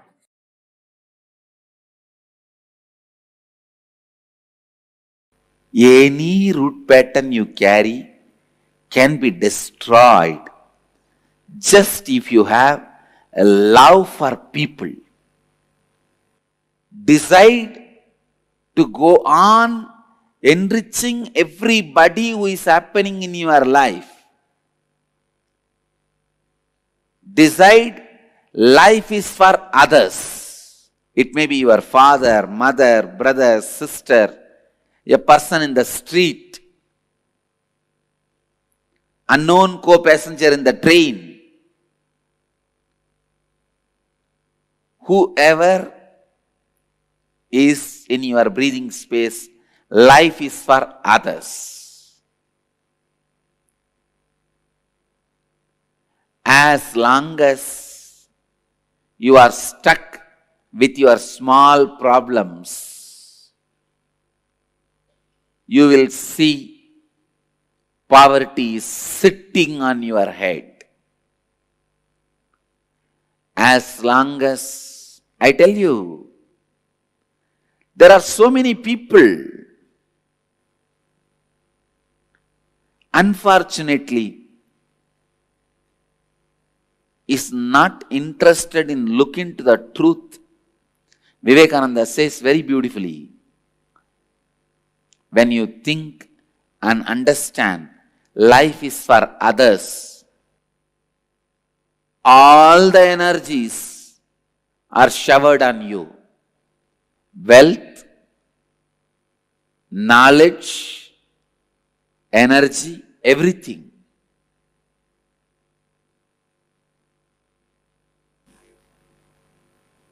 I tell you from my own experience, when I decided any wealth comes around me is for others, cosmos showers me more than what I need and more than what I needed for even doing the work I am doing. Same way I decided, all my knowledge is for others. I am not going to keep anything secret for me. I am not going to keep anything for me. Oh, if I tell everything to my disciples, then they will grow more than me. I am very secure about that. No, I don't have that problem. So all my knowledge is for others. And I tell you, cosmos goes on showering, showering, showering. It goes on showering. Even I do not know how I am defining every principle, every concept. Just decide, life is for others. You will get back to the space you were in when you were born. I'll tell you the story of my completion.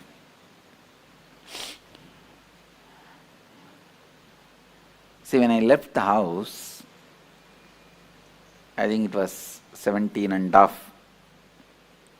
Many times I ran away from the house, and 17 and a half, once for all I ran away. And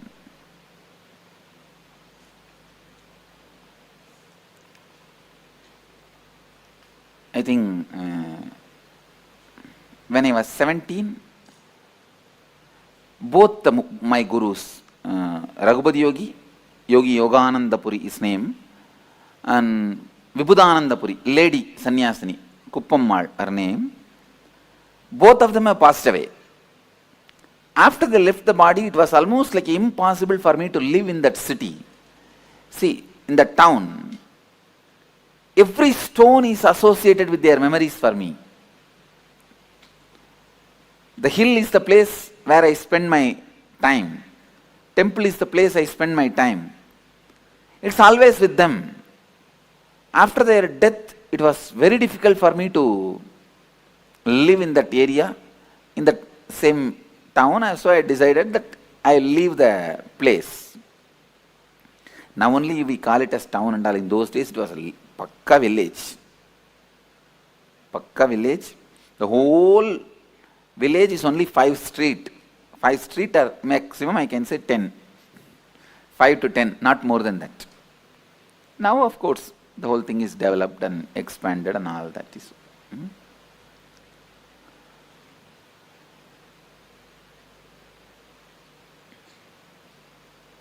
I could not live in Tiruvannamalai, so I decided to leave the house. I had the darshan of Ramakrishna suddenly, so I decided to go to Ramakrishna Mission and sannyasi. But I know very clearly I am not going to stay in their organization. I may go and receive sannyas and continue my yatra. That was my decision, my thinking, hope. So one day, it was a Sunday, Saturday night, Sunday morning, I saw very vividly Ramakrishna and Sharada Devi appearing, and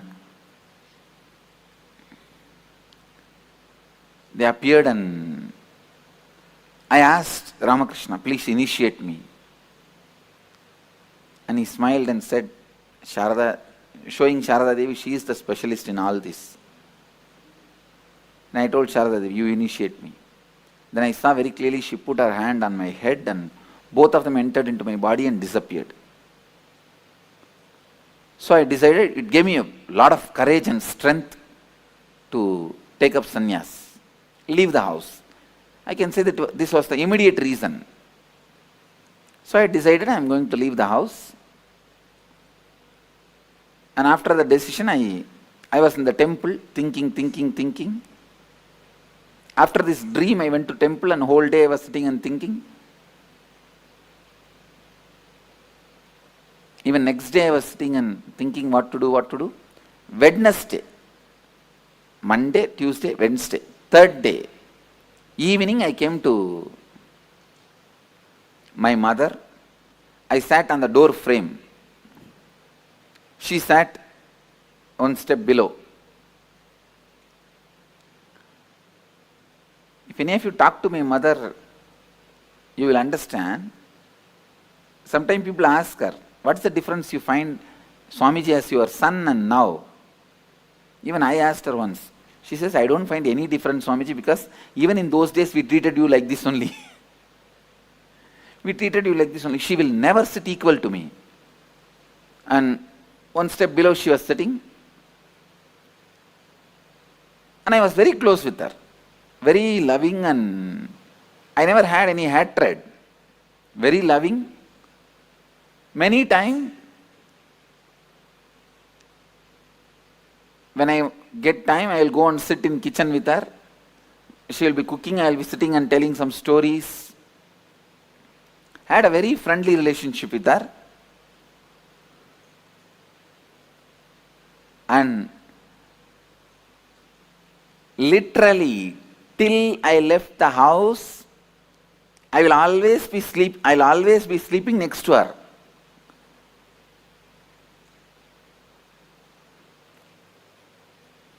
think if you are from the Western culture, it will be shocking. You will not be able to understand. In Indian tradition, we don't have even the idea of the child abuse. So always, as kids,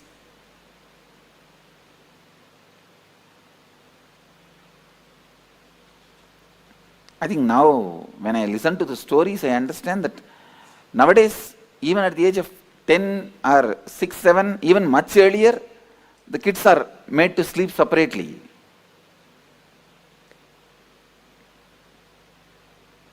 Till I left the house, I will always be sleeping next to her only, holding her. And another one thing, after my enlightenment, from the age of 12, I started this pattern of bedwetting. 10 years I was bedwetting. Later on I found out what was the reason. Kids will have bedwetting, you have heard. But when I was a child, it did not happen. At the age of 12, it started.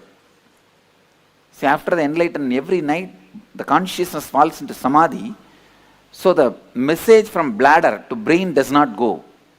That bladder is full and brain does not act. It's in some other state. So I don't get up.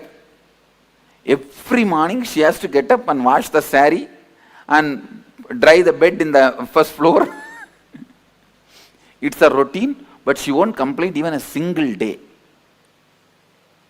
Single day she won't complain. So I called her and said, I was sitting and I said, I was looking away from her, not looking at her, looking away from her and said, Mom, Swami is going to become a sannyasi. I won't address as me. Only recently I started using this I and me. If you see even my earlier discourses, you will not see anywhere this I and me. It's Ramakrishna style. And only very recently only I started using I and mine. I, me, all these words. Otherwise I will tell only Swami. Swami. Even to tell about me, I will tell only Swami. So, if you talk to our Gurukul kids, even they will not say I and me. They will only tell the name.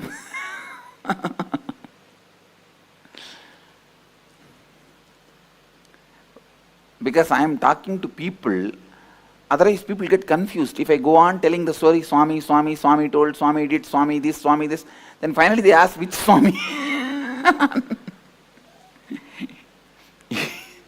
They end up in confusion. That is why I have started using the word normally. Anyhow, I told her, in Tamil I said, Swami sannyasam போறதுன்னு முடிவு பண்ணிருச்சு. I told her that Swami has decided to go as a sannyasi. And I am looking away from her. And I don't have the courage to look at her because I am emotionally very attached with her. Very attached to her. So, I can't handle. So I was looking, my eyes were away. See, even though I was attached to her, I was complete with her. And I was complete with me. So it did not stop me going towards sannyas. But I had a very good relationship with her. I don't know how you guys will understand. Understand that attachment does not mean like the attachment you guys carry, that I will not be able to go for sannyas. It was not against my need or will for going to sannyas. But I cannot see her cry, see her suffer.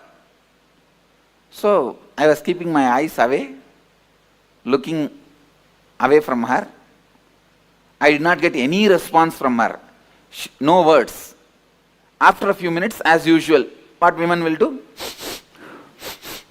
Oh! And I am getting that slowly, that sound of she crying. Even then, I did not turn my eyes towards her. And I said, "What do you mean? You mean to say I should not go?" She said, "No, I can't stop you. I am not able to handle, so I am crying."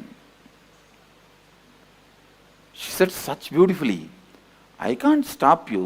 In Tamil she said, "சாமியை என்னால் நிறுத்த முடியாது, என்னால் handle பண்ண முடியல, அழறேன். எனக்கு தாங்கல, அழறேன்." Then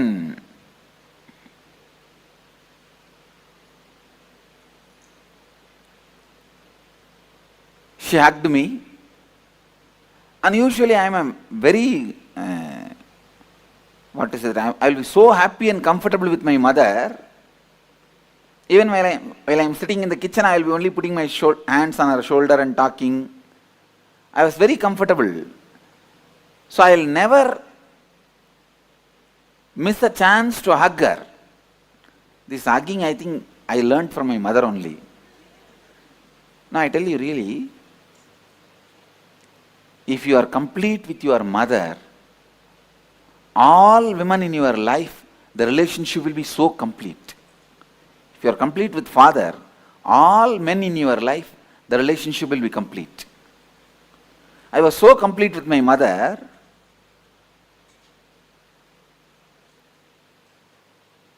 but when she hugged me, I did not even hug her back, and before she could be complete with that hug, I moved my body. She understood, I don't want her to hug me now. She understood, I'm moving out. She just took her hands off and she moved, and she was wiping the ears and crying. Immediately my father came from behind and said, my father was actually shouting at my mother, "Did you disturb Swami in some way? Why is Swami suddenly telling he is leaving the house? We are after all taking care of him nicely."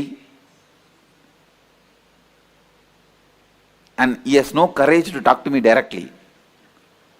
I turned back. I asked him, "Now to whom are you talking?" He just kept quiet. No, I did not tell anything. And he went away. And then the drama started. Of course, when I pushed her away, in the half hug, I could see very clearly part of my bio-memory was incomplete. Please understand, part of me was incomplete. See, if she fought with me, I would not have had incompletion. You are fighting with me? Come on, I will fight with you. Over. She never fought with me. So I could have allowed her to hug me. Means I could have done a little more care, with a little more sensitivity, with a little more love. Because she's not asking me, "Don't go." You understand? She's not telling, "Don't go for sannyas." But I was afraid, if I give her the love or attention or care, I may not go. I may not be able to go. So I can say that it was more, the incompletion was created with her, more because of my self-doubt about me. Then, finally, next day morning, I can see the whole village is in front of my house. It's a very tight-knit community, small village, tight-knit community. I can say it's one large family, that's all. The whole village. At least that whole area. I've seen in those days, in every house in the puja room, there will be one old man's photo. I asked my grandmother, "Who is this Swami?" She said, no, he is your grandfather. I asked, "Then why his photo is in every house?" She said, "For all the house, he is the grandfather."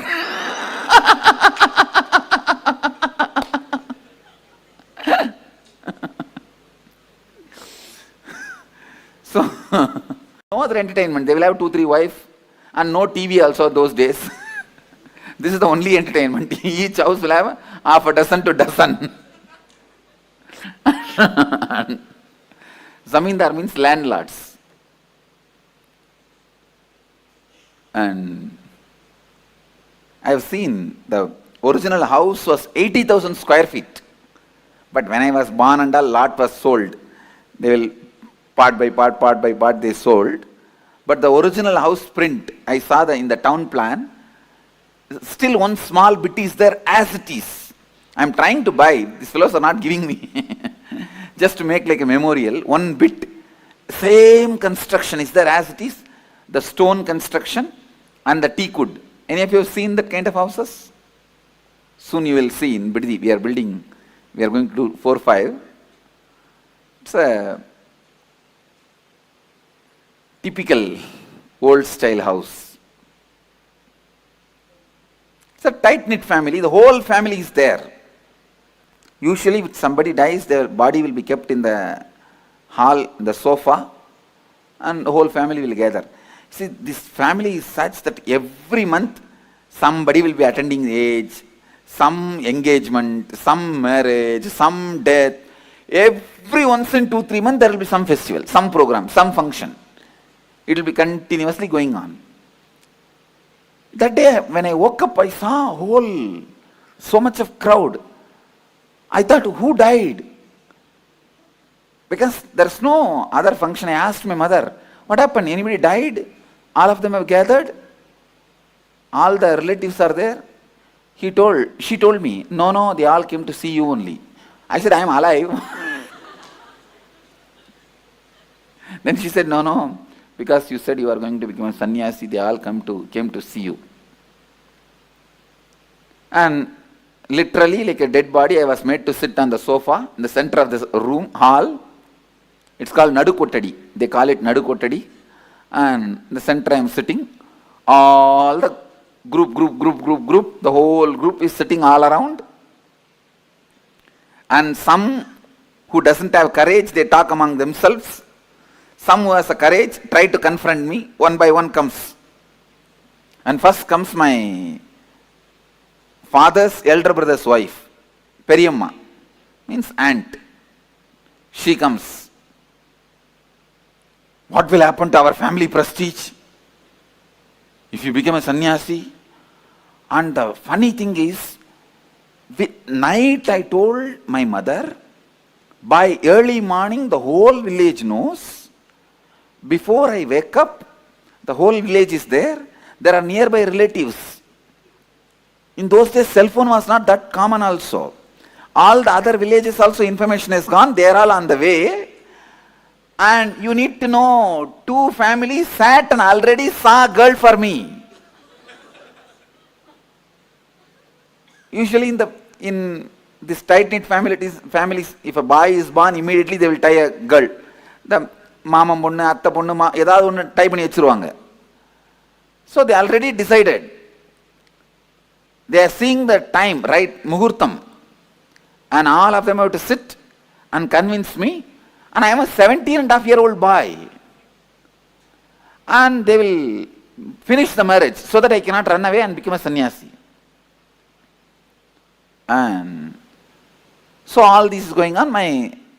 And she comes, see what will happen to the prestige, family prestige. And I cannot live.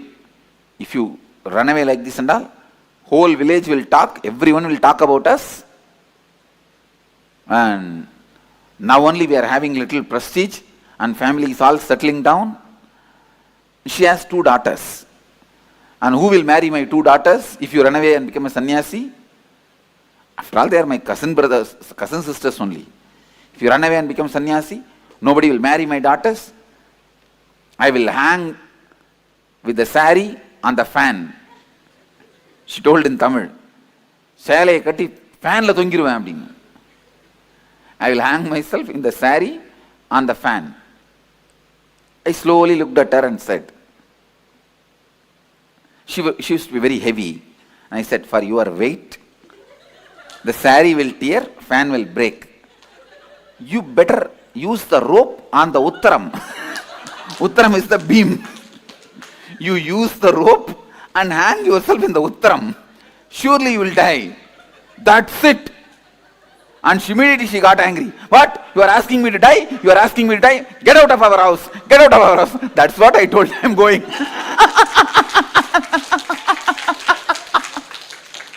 I told her. That is what I am telling. I am going.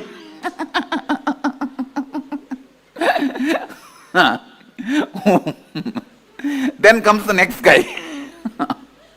If you are from South India, you can literally enjoy the whole scene. You can visualize the whole scene and see. These fellows are so bothered about what others will talk about us.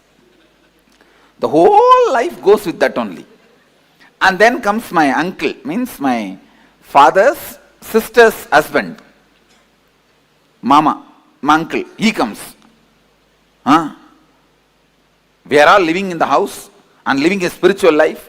Are we all not living a spiritual life? Why don't you do that? Why do you want to leave the house? He's a drunkard. He's alcoholic. So, but I used to have a lot of respect for him. I just put my hands like this only and stood up from the sofa. In Tamil I said, Ada loose. That's the way I started. The loose. நீ காலைல எந்திரிச்ச உடனே சாராயிரம்னா மூஞ்சி கழுவுற, உனக்கு ஆன்மீகத்துக்கு என்னடா சம்பந்தம்? I spoke in singular. I used to be very respectful, but that day all my kundalini was up and alive. And I said, hey, fool. Loose is the, fool is not the right word. You understand as loose itself. Loose. You early morning, you wash your face only with the alcohol. And what kind of spirituality you are talking about? He was so angry because in public, in front of everyone, I told he is alcoholic. Because in the village and all, even if they drink, they will be very secretly, they will drink. And they will not drink in the house and all, they will drink and come very, and they will have a backside door, they will slowly enter. And that time only that cat will fall on them. It will be very secret. It will not be known to others, especially to kids. In front of public, no one will speak. And even the relatives will not sit together and drink. This fellow will go separately and drink and come. This fellow will go separately and drink and come. In the alcohol shop, even if they meet each other, they will put the towel and cover the face. And because I told him that he is alcoholic in front of the whole group, that's it. Hey, you told me I am a drunkard? Get out of our house. Get out of our house. I said, that is what I am telling.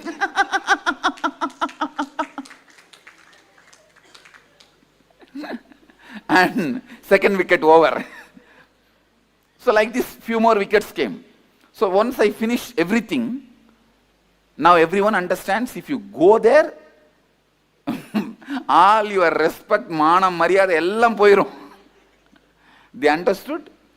I am not going to bother about anybody. The way I was answering or talking, they all are very clear that now nothing can be done. They all kept quiet. And then some more relatives, whoever need to come. 3 days, the whole house was full of these relatives. Some trying to convince me. Some from distance itself they will talk. And the way I answered, they got so frightened. Actually, my uncle's daughter only they were planning. This same guy only I said, you are a drunkard. That's it. Now I means I will not give my daughter to you. Who asked? I never asked. You planned. What can I do? And then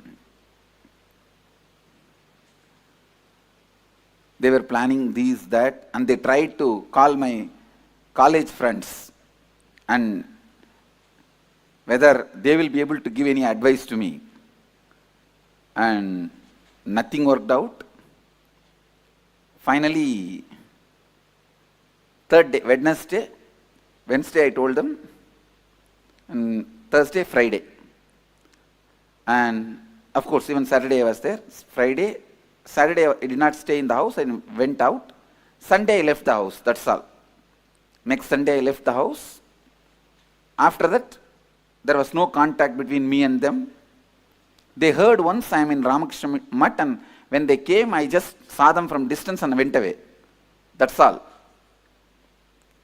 And anyhow, I left the house and traveled and had different experiences, saw the different monks and sannyasis, everything, and had my realization, my life mission, everything. And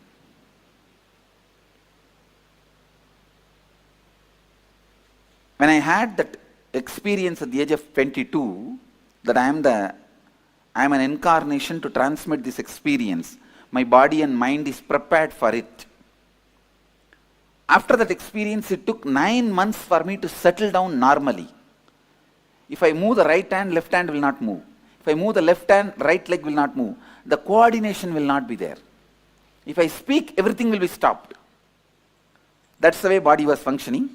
To settle down and become normal, it took 9 months.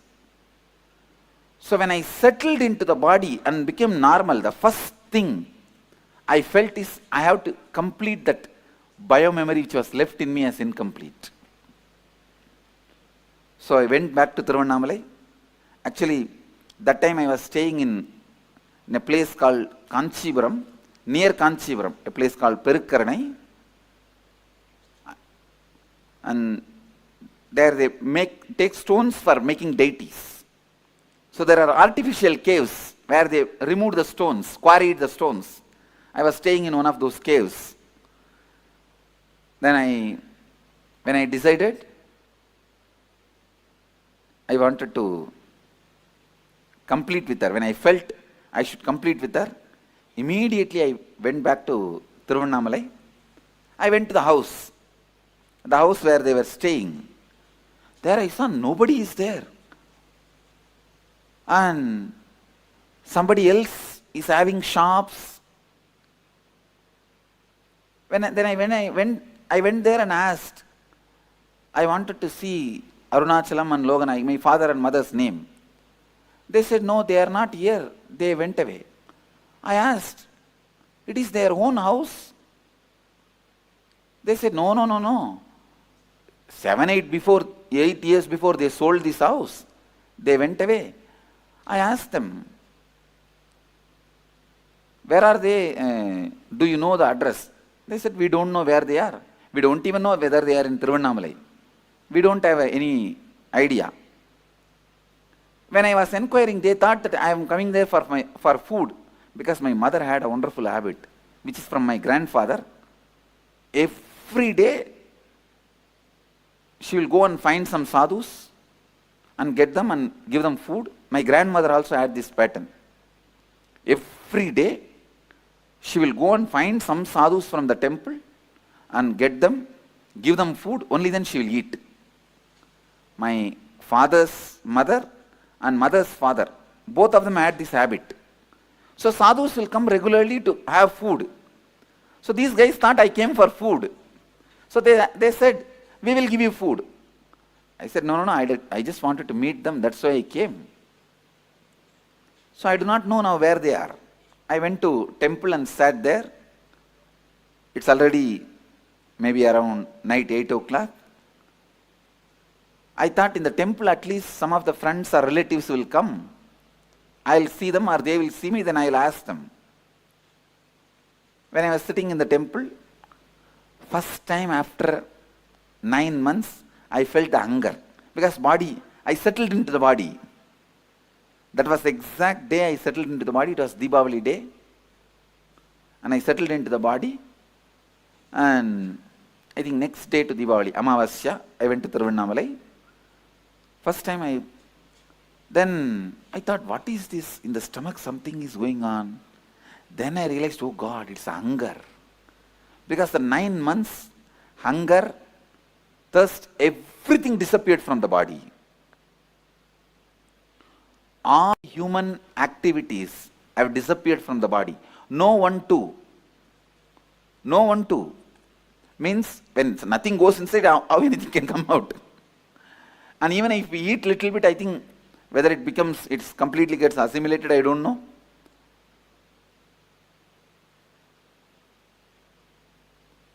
So first time I felt the hunger after the 9 months.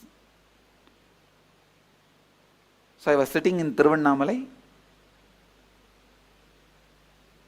It was funny, sitting in Tiruvannamalai, hunger and no food. But immediately, in few minutes, I could see the power of space. The Devi temple priest, he walked straight from the Devi temple and gave the food to me, Nevedyam. I asked him, no, why are you giving it to me? To whom you want to give? Maybe you wanted to give for somebody else and you are mistaking and giving. I told him in Tamil, எனக்கு எது கொடுக்குறீங்க? நீங்க வேற யாரையோ நினைச்சிட்டு எனக்கு கொடுக்குறீங்கன்னு நினைக்கிறேன். Then he looked at me and said, no, eat, and went away.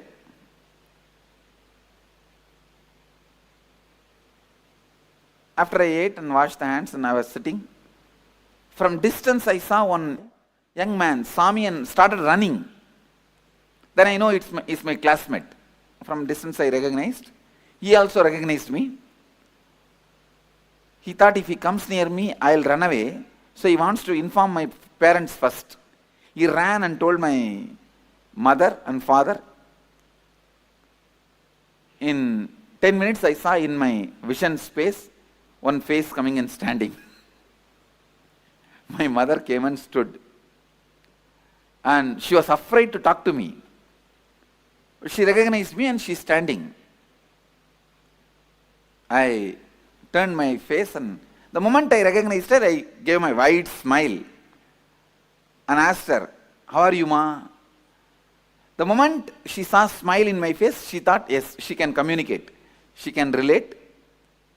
And immediately, tears started rolling in her eyes because she's seeing me maybe, 7-8 years or after that. When I left, I'm a kid, now a sannyasi, shaved head, tall, shining face and sharp eyes, lean. Those days I used to be shaved head. And she was standing with tears. Actually, first I only stood up and pulled her and hugged her. And she started crying, putting her head on my shoulder. Cried, maybe for 10 minutes. I just allowed.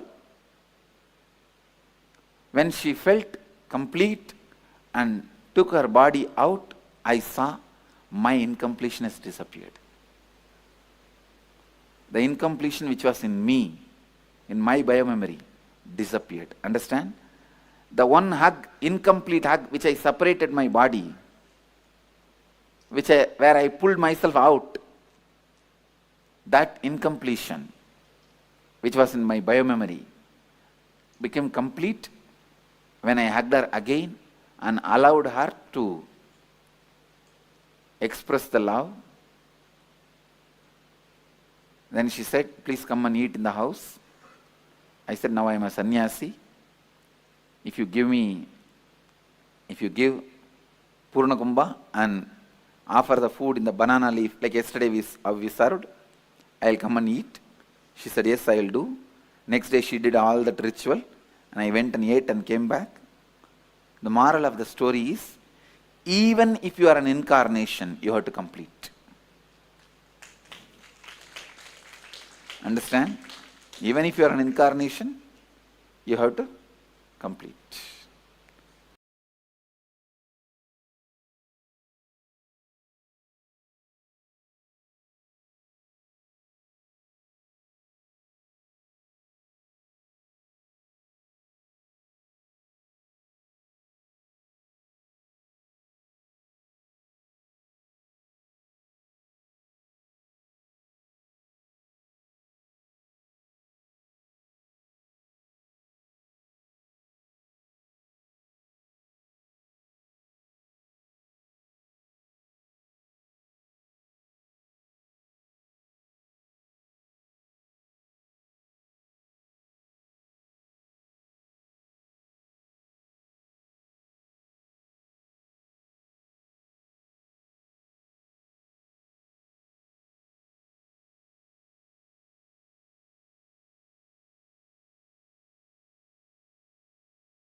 I actually saw half the participants, like every one of you. Vani, I saw how you were laughing and enjoying the whole story.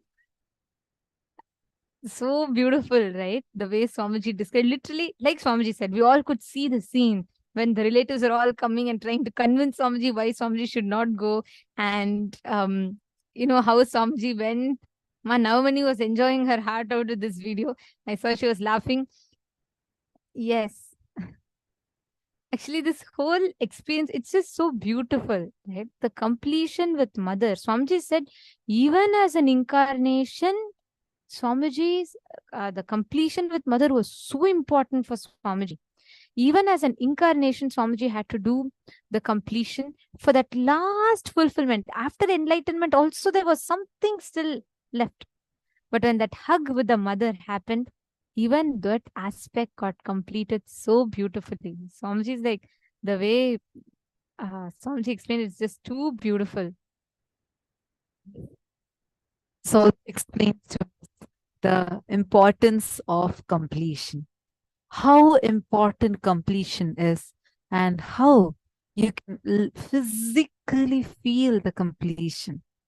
Actually, many times our skin diseases and our internal organs, any issues with the body, all of these are directly related to the incompletions we have with our mother and father.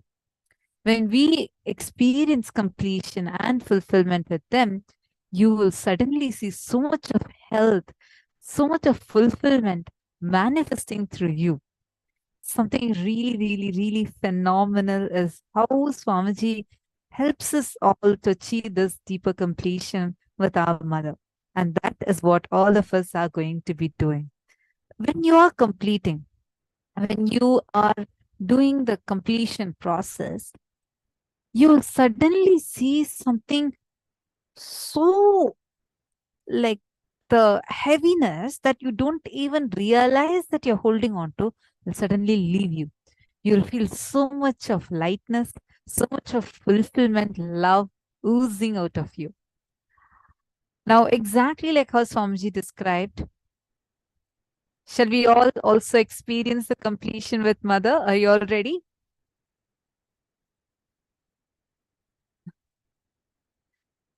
Wonderful. Actually, right after this exercise, we are going to have a very powerful meditation technique. If you want to invite anyone to attend the program today, you can call them even now so that they don't miss out the meditation. Take a few minutes and quickly leave a message to them. The meditation that we will be doing right after this completion process would be the Anahata Chakra meditation. So it's very, very, very powerful. So now let's enter into the internalization exercise where we are going to be doing the completion with Mother. Now we all did this process of completion with others, right? Just before the session. What did we realize in that? What are the clicks that each of you had in that session? Can you all take a few minutes and post that in the chat? What are the clicks that you have? When you did the previous session, what are the clicks you had when you did the completion with others? Take a few minutes and share that with us.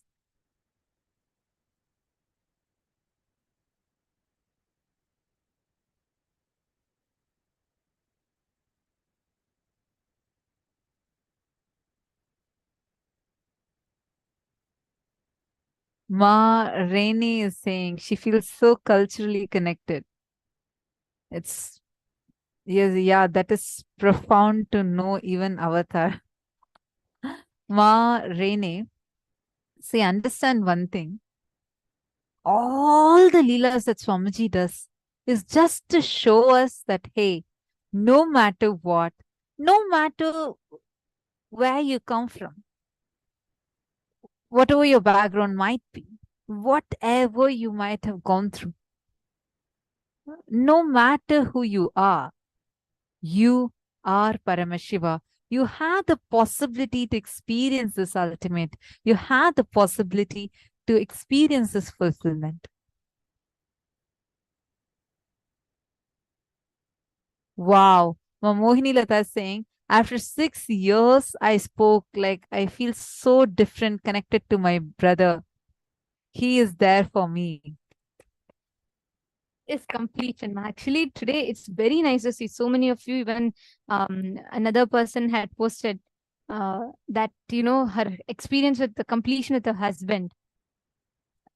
I think it's Ma Sarju Pandit, right? How she had that experience of completion with her husband. Understand, so many relationships, just with some silly incompletion we carry. We make such like life-changing decisions with that, and we like suffer so much.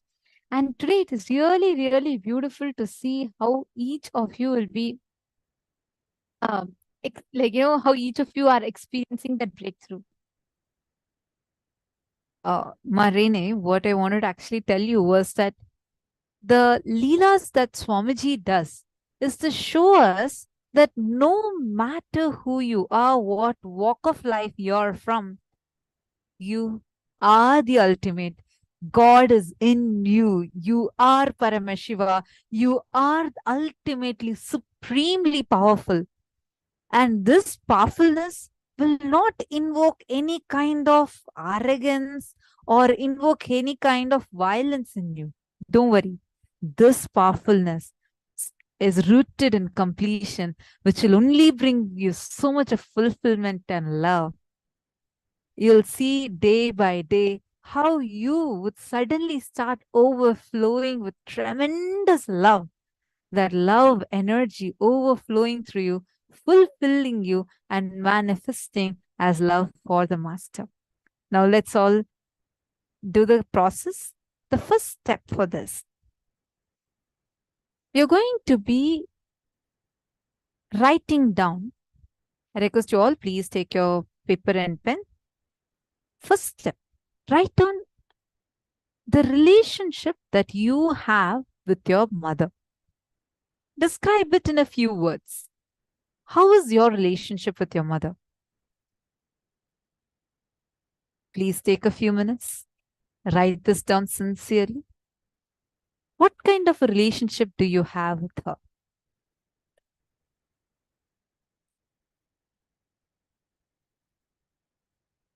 When I say describe your relationship, it means like describing the way, like for example, I feel that I have not been a good daughter to her, good son to her, or I feel that I should have helped her more. You feel that your relationship with her is not really strong. You feel a lot more completion is needed. Or you feel that she doesn't like you. Whatever is a relationship. Now, go back in your life and describe all the incidents when you started judging or having incompletions with her. Describe what actually happened, what she actually said, or what she actually did, which is the world, and how you experienced it, which is your my world. Pen down all the incidents that you remember. Take a few minutes and please start writing this down.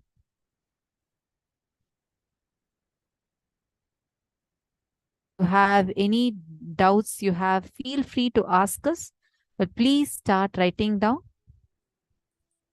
I actually request everyone, see, don't go off to any other step.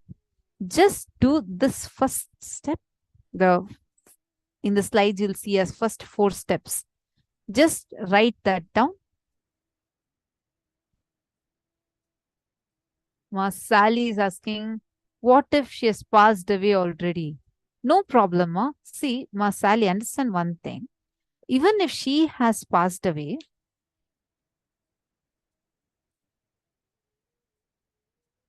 understand, even if she has passed away, the impact that she has on you is still there. So do this process. Even if the mother has passed away, you can complete with her photograph. Understand, every relationship, there are 2 parts. One is that person, one is your mother. But there's a part of your mother which lives in you. your attachment, your incompletions, everything is an extension of her which is living in you. So you have to complete it and liberate it. Then in whichever body your mother is, she will also experience a certain breakthrough suddenly. So even if your mother is not in the body physically, you can complete with the photograph.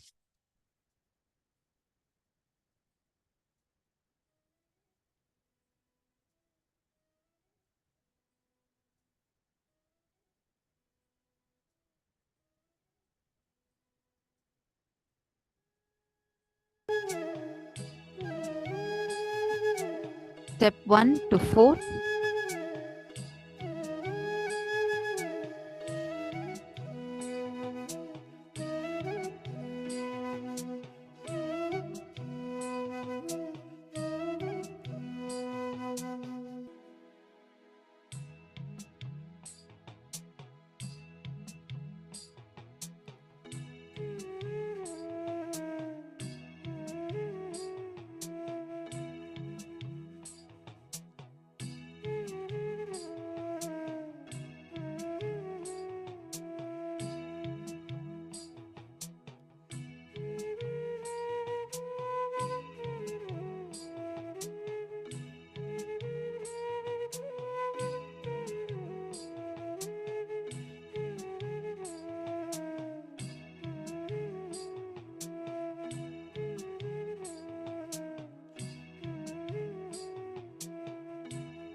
Sarika Chuni is asking a question.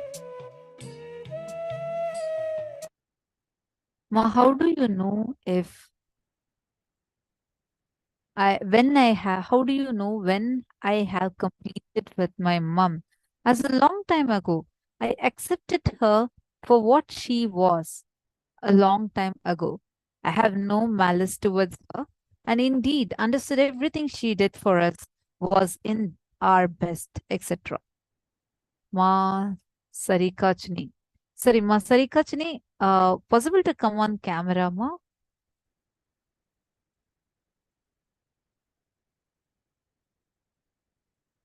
See, I just wanted to explain to you, Ma Sarikachni, when you are accepting her as she is, good.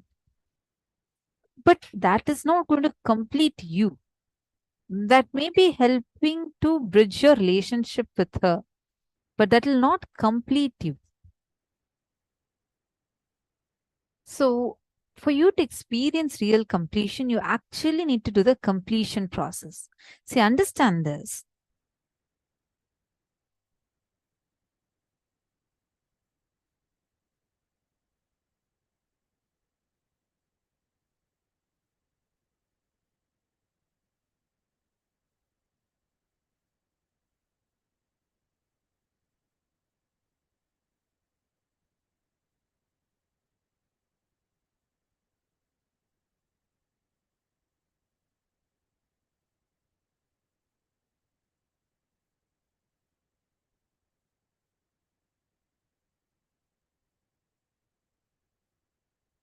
Nityanandam. See, Masarikachni, understand one thing. You might have accepted her, you might have understood what she did was right, it was good for you. I mean, all of us realize these things at some point, right? But that is not going to be completing you, because in the childhood or in your time when you did not understand her, the incompletions were from that intelligence. For example, let's say that you asked for a candy and your mom didn't buy a candy and give it to you, and you felt like your friend's mom had bought a candy for her and gave it to her, but not, and your mom didn't buy it for you. So you felt so bad. You felt like she doesn't love you. You felt so unloved. You felt so ununderstood. But then a few weeks later or a few years later, you realized, oh God, what she did was good for me. That candy would have not been good for my health, so she didn't buy it for me. Right. It might give you an understanding. And because of time, you feel that that has been complete inside you. But unfortunately, the incompletions are still sitting in you. When you remember those incidents, if those incidents are creating a hangover in you, meaning if they trigger any sort of emotions in you, whether it is hurt or guilt, whether it is anger or pain, whatever is the emotion it is getting triggered in you, understand it is that emotion that is getting triggered because of the incompletion. You need to sit and do the completion process so that you are able to liberate yourself from that. Are you understanding, Ma? Ma Sarika Chini?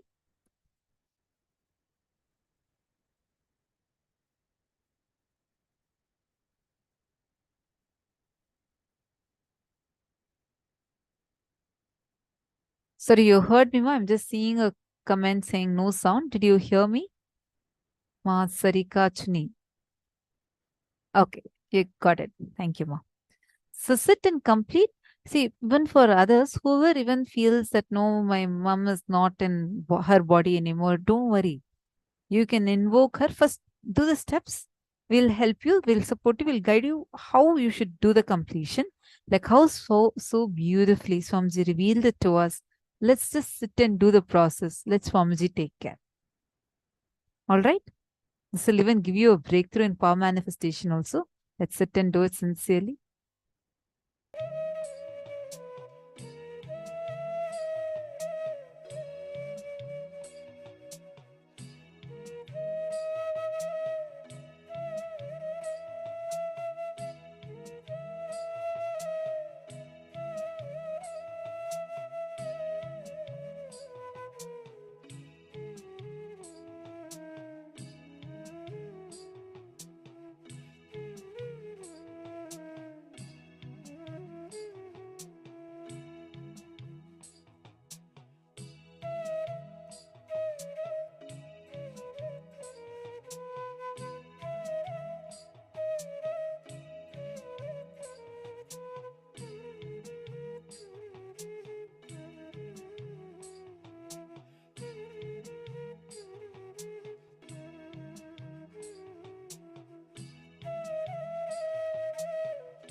Nithyanandam, I hope all of you are able to see us and hear us now.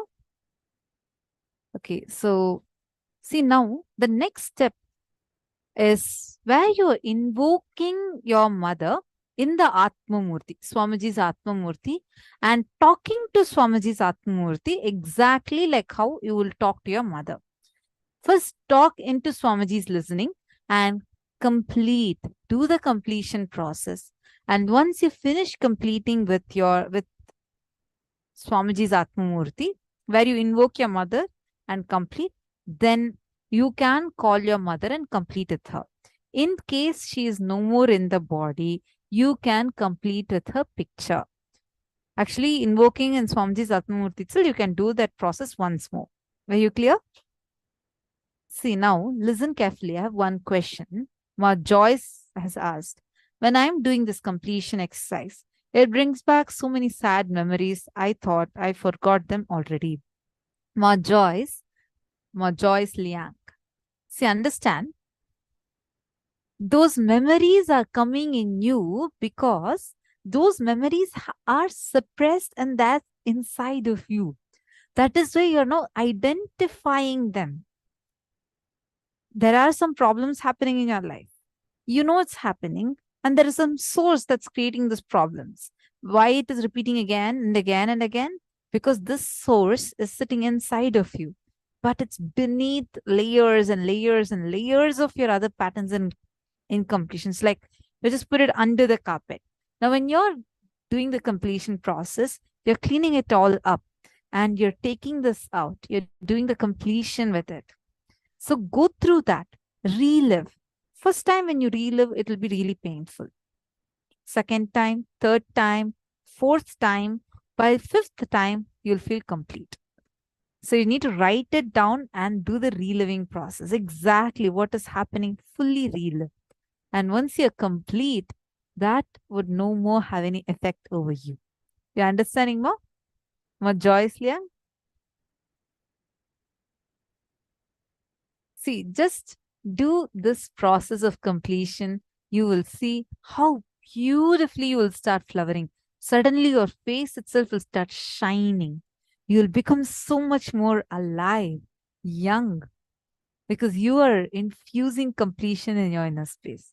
So now with this, we are going to be entering into the power manifestation session. And for conducting the power manifestation session, we have Ma Nithyananda who is joining us now. Let's enter into the session.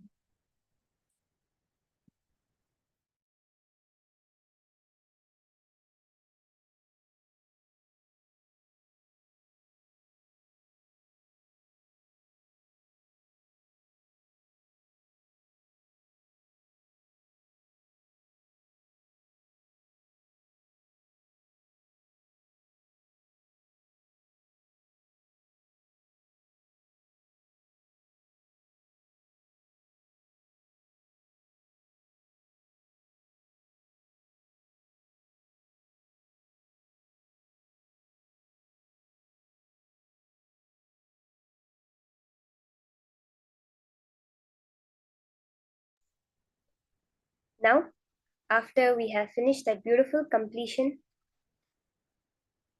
we're going to be doing a power of mind reading. Now, exactly what you're going to do is you're going to call the person you just completed with. If you completed with your mother just now, you can call her and you can do the mind reading power with her. Very clearly, the scanning will happen.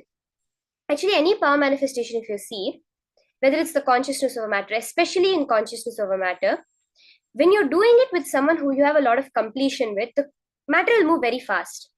But when you're doing it with someone who you have a lot of incompletion with, it will take a long time. It will literally not move. This is something even I have noticed many times. Even if you just did it on their hand, you were complete. After that, in few hours, you have a fight with them and go try again. It will take longer. It will really be hard for you to do it because completion brings love in any relationship, and love is oneness. That oneness space when you experience with the person is how all power manifestation happens. All power manifestation is nothing but oneness. Now, you're going to call the person who you completed with.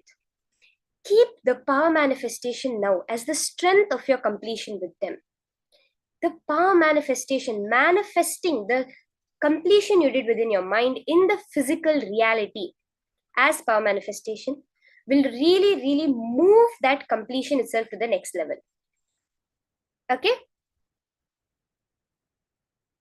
Now, in this round, you will connect to the same person who you completed with.